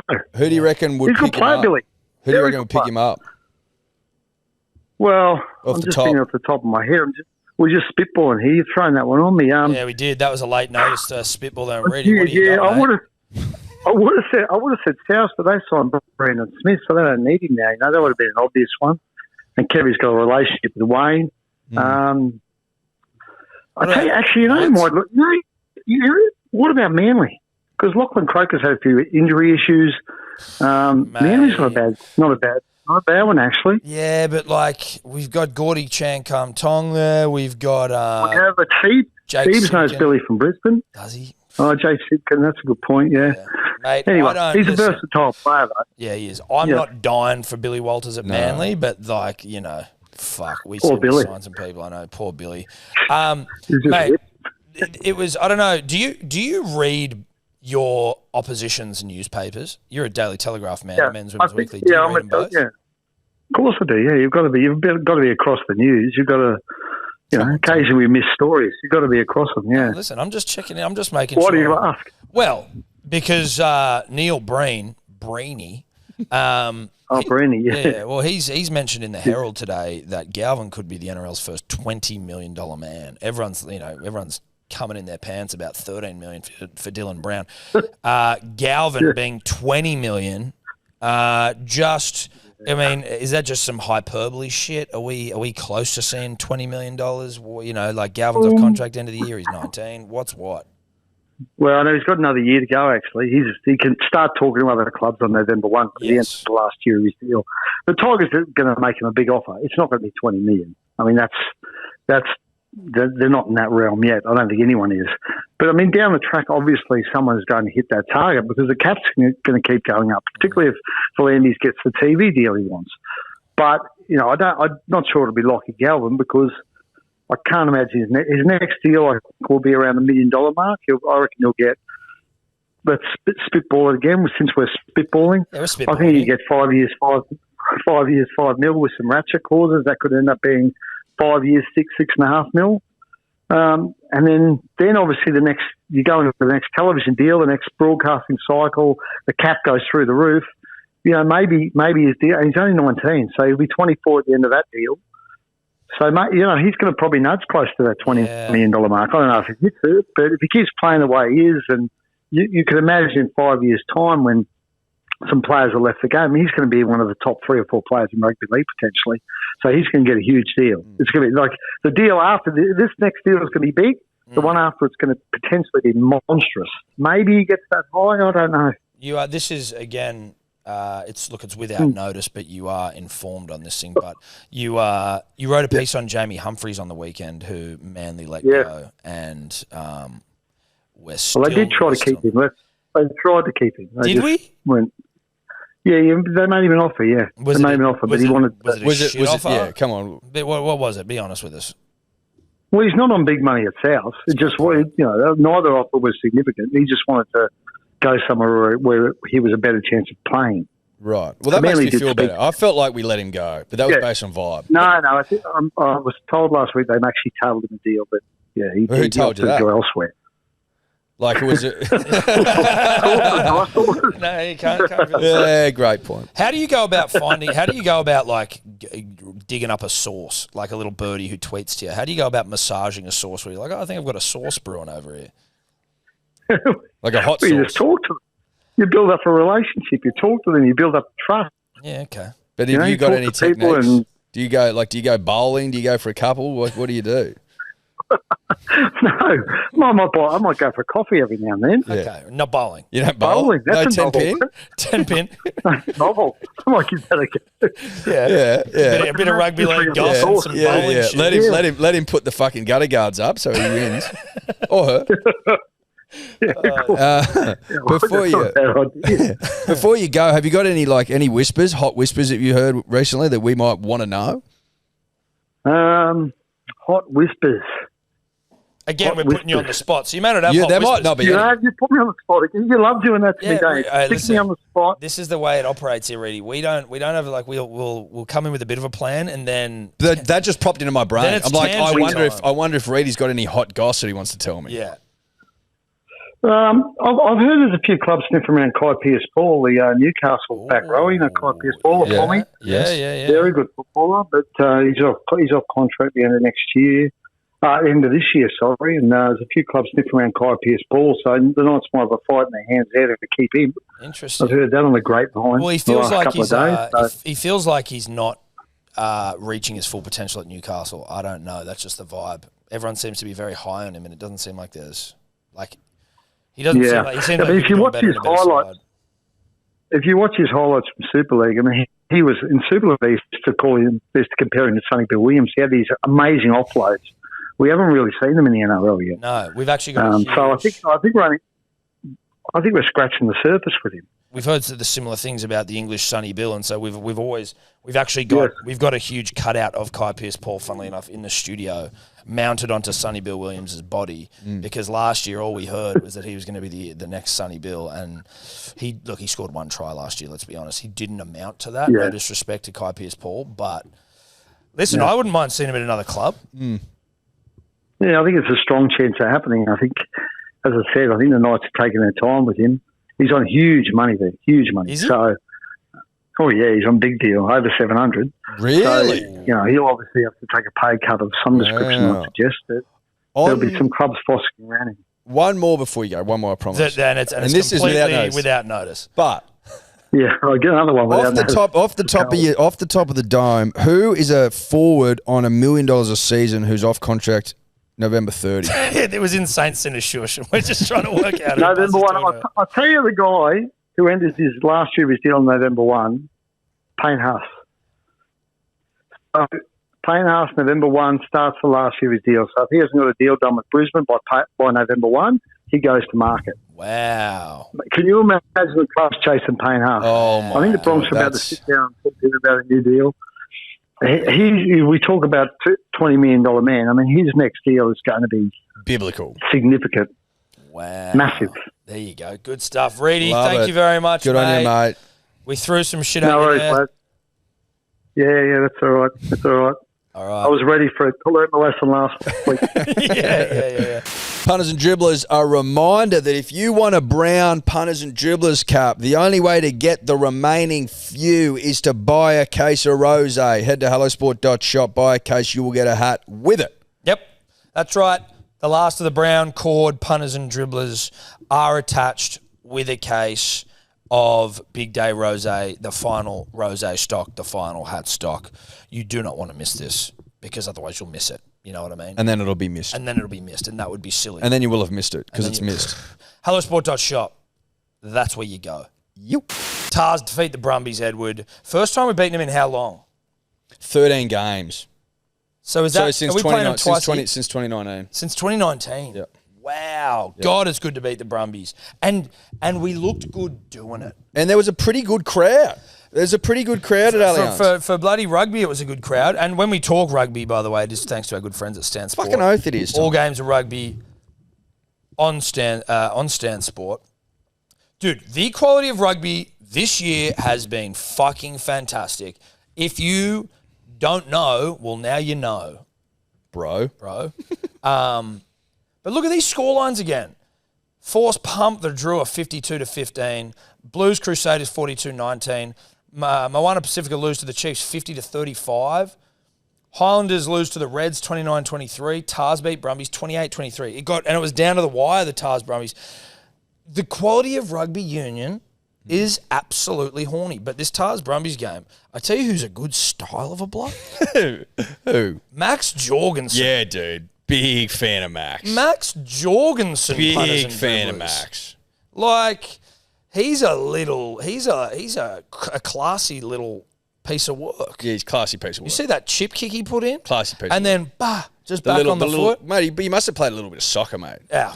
Nice touch. Well, listen, you're probably it's always good to have your kids as they're coming through, get a bit of soccer going, to get their foot shit together as well. 100%. You know what I mean? How do you feel about it, Will? Huge win. Mate, I loved it. And just on Jorgensen, it feels like he reads the game quicker than anybody else. Just the way his game presence and awareness just seems to be above. And I loved it. And who was that winger on the other side for the Tars? Did he put a kick in for himself as well, or did someone else put that kick in? No, yeah, he kicked it for himself. And just wheels, dude. Absolute wheels. The man was quick sticks. Quick sticks. Where's that come from? That's a question for Tobler or D or Dave, really. Yeah, or Thursday. It's a really Thursday. Well, mate, there's some Thursday shit we got to get to. Pyramid stuff. I know. We're texting about that on the weekend. I knew you got some free time when you texted me that on the weekend. Tristan Riley, by the way, is the other winger. Riley. Look, nothing else to do. No, mate. Yeah, that's how it happens, mate. He understands why I'm into it. But yeah, dude. Who are the Tars playing next week? And can we have a look at the ladder?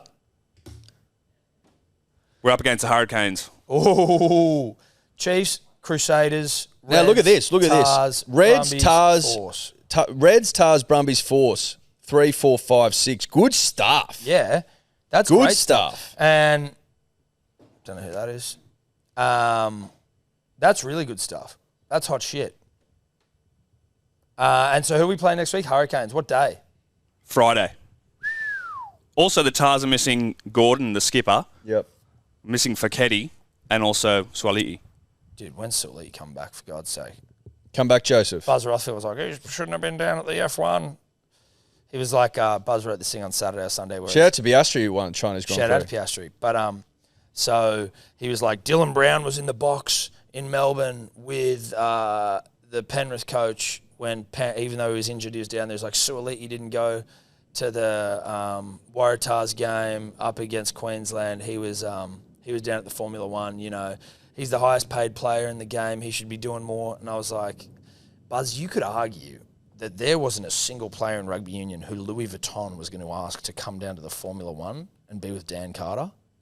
So he's kind of already like, the fact that a rugby guy's there is almost what they're paying him for. Yeah. Like, don't go sit in the box with fucking Dan McKellar and the boys. Just go down to the Formula One, look hot, stand next to Dan Carter, put on some cool clothes. And promote the game. And promote the game of rugby union. By looking hot. By looking hot. You can't play right now. They keep saying you're back next week, and they keep not being back next week. And it keeps being the week after. That's, like, my patience is wearing a little thin, but that's all right. It is what it is. But go and be hot and promote the game. Yeah. I agree with that, 100%. But get that up, you Brumbies. 13, mate. The unlucky number. That's where the streak ends. Yeah, get that up ya. Suck shit, Jack McLennan. He's a dear friend, but a Brumbies fan. Fuck him. Dribbles are back. Fuck yeah. Dribbler hotline. Plug them in. Plug them into me lobes, lad. Are they any good, Tobler? They're okay. I think they're a bit rusty. Okay. Well, that's to be expected. There's a couple of good ones. That's to be expected. Like, there was always going to be a little bit of rugby league rust, wasn't there? You know what I mean? Mm-hmm. But a punters and dribblers reminder here, we are doing Dribbler of the Week, and you're going to get free merch. So the hotline is where can they find the hotline, Tobler? They can find it in our Instagram bio and in the show notes. Yeah, sweet. So thoughts, queries, questions about the game of rugby league, about your weekends, about life, love, DILFs and shit, like whatever it is you want, but we just want to fire the hotline back up because it was fun. So let's go. Yeah, Reuben Garrick is a DILF. He's the father of Canberra and everything to do with Canberra. Yep. Be here soon. Great, dude. Great That way to is, kick that it's back accurate. off. Yeah. It's completely accurate, and it's to the point, and it's accurate. But it's just good to get back to pick up where we left off. With simplicity. Simplicity. Reuben Garrick's a DILF. He played like a DILF. He is a DILF. Be here soon. Well, it's a statement, Yeah. and it's a bold one. Yep. But it's not bold because it's accurate. You know what I mean? Yeah, no, I get you. Let's go. Who was that? Not sure. Okay, sweet. Tell us your names, cunts. Afternoon, boys. I'm watching the Eels versus Bulldogs here. I'm sure you are too. And just a moment ago, Stephen Crichton went down with an ankle injury, and it took him like a minute or whatever to get up. And they ended up finding something wrong, the bunker did, with the tackle, afterwards. What I don't understand is, if he can take a minute for him to get up, he's obviously very hurt, How should he be allowed to remain on the field with a broken ankle or whatever the fuck he's pretending to have? Same with people milking, penalties when they've been tapped on the chin or whatever. They'll lay on the ground for 2 minutes and then get back up and play on like nothing's happened when they're awarded a penalty. I don't understand it. I don't understand how that's fair.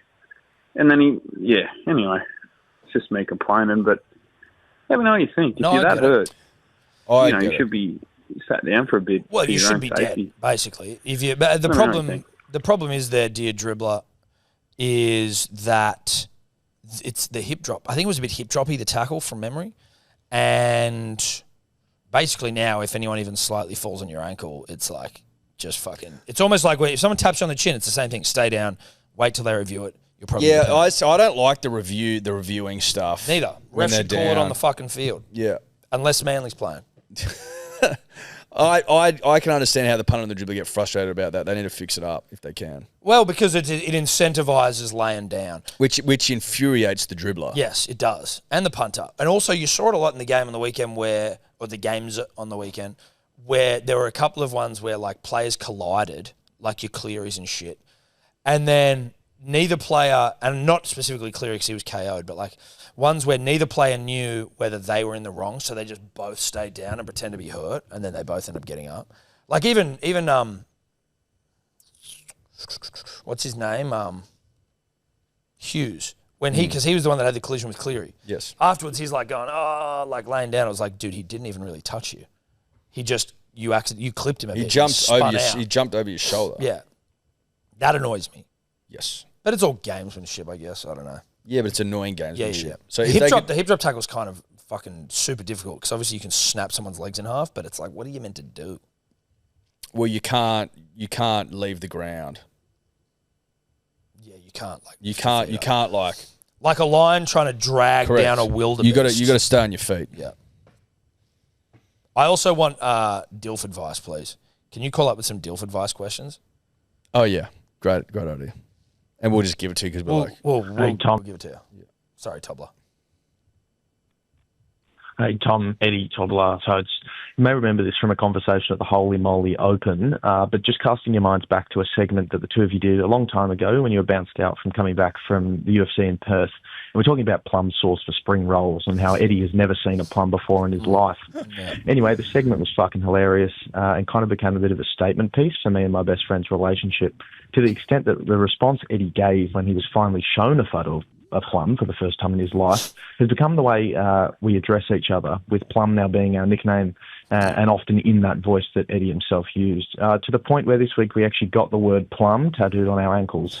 So we'd like to say thank you to Eddie for helping our friendship blossom so beautifully. Anyway, thanks for keeping us laughing. Manly 13+. Hope Tobler doesn't get evicted. Cheers. Can we play that video? I've got it saved. Could you send it to me? I struggled to find it. We met those dribblers at the Holy Moly Open. A good bunch of fellows. Go check out YouTube out if you want to go see that. Who made me laugh, and the plum video is fucking hilarious. Well, it's funny to reflect on that shit. I didn't remember. There it is, plum. Yeah, the boys. Oh no, where's this plum video? Here we go. Mate, it's like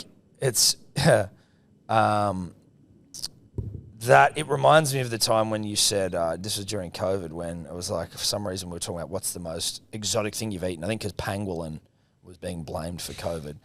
And then it was like, oh, well, geez, that's exotic. What's the most exotic thing you've ever eaten, Eddie? And you pause for a second and you go, oh, I don't know, maybe like tarama salata.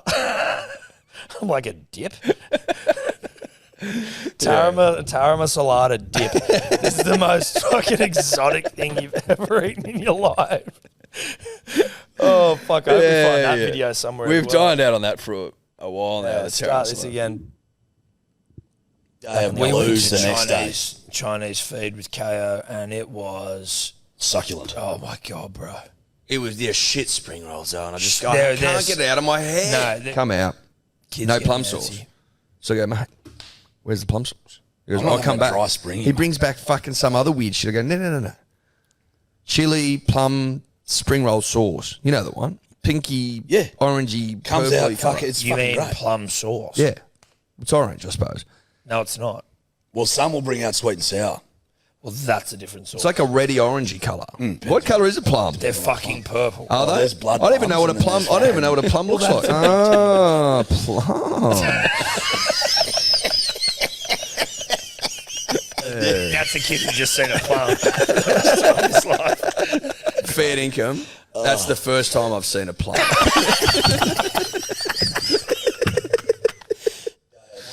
Good memories. It's fun going down memory lane, mate. Yeah, it is. No, it is. And those guys, like, I haven't thought about that. I would completely forgot. That thing was lost to the sands of time and my failing memory. But it was great to relive it again. Mate, send us in your old faves and we'll try and relive them. Yeah, I'm happy to do that. I like nostalgia. Yeah, same, dude. Reminiscing. Yeah, oh, dude, I had to go back. Reminiscing. It's a new... it's a reminiscing, but for us. But for us, yeah. I had to go back like 3 years to find the meme that I made back in like 2021 or 22 of Ricky Stewart in the post-game press conference just slowly boiling like a kettle. Yeah, that was funny. The kettle just whistling underneath him. But it's funny to go back deep. It was like you're looking in the past, seeing all these old fucking posts. Well, you are. Well, no, you are, but like I'm uncovering shit, you know what I mean? Don't tongue yourself. Sorry, mate. You sent me some videos that I couldn't open.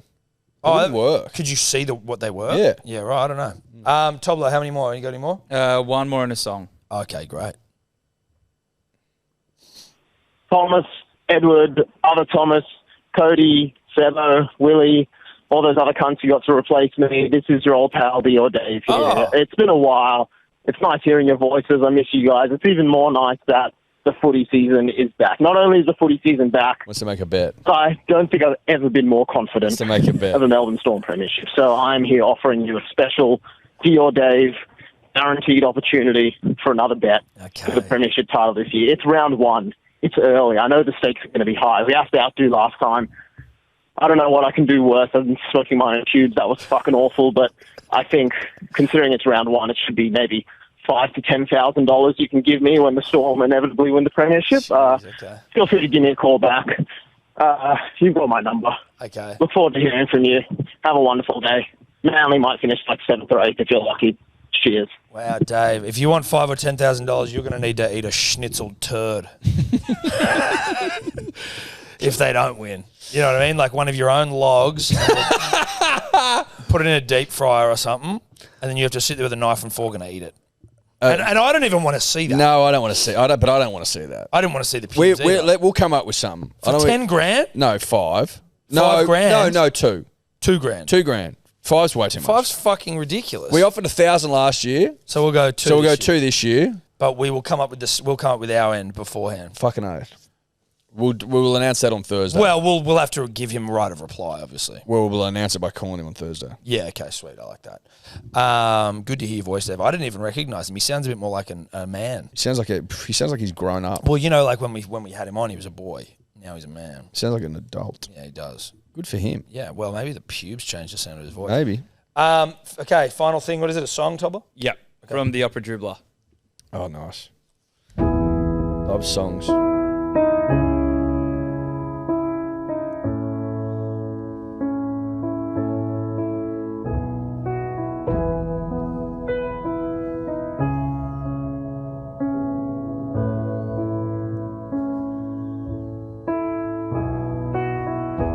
Did we disappoint you or let you down? Should we be feeling guilty for breaking you both down? 'Cause we saw the end last Friday night. 65,000 dribblers, pants full of shite. So you took what's yours as was your right to restore purity into the punter's life. We all know it was getting scared with dumb cunts posting blokes' advice trash. It touched my heart, it touched my soul when Bilotti was on the roll, photoshopping your sweet face, a big Chad guy from Matthew Mace. I'll take my licks for a shit take if it means you'll return the page, but to my aching knees I'll fall if it's behind a paywall. Goodbye the punters and dribblers page. It had been so fun. It had been so fun for me. Goodbye the punters. This is fucking good. Dribblers page. It had been so fun. It had been so fun for me. Fucking terrific, this bloke. I had a dream that the page was back.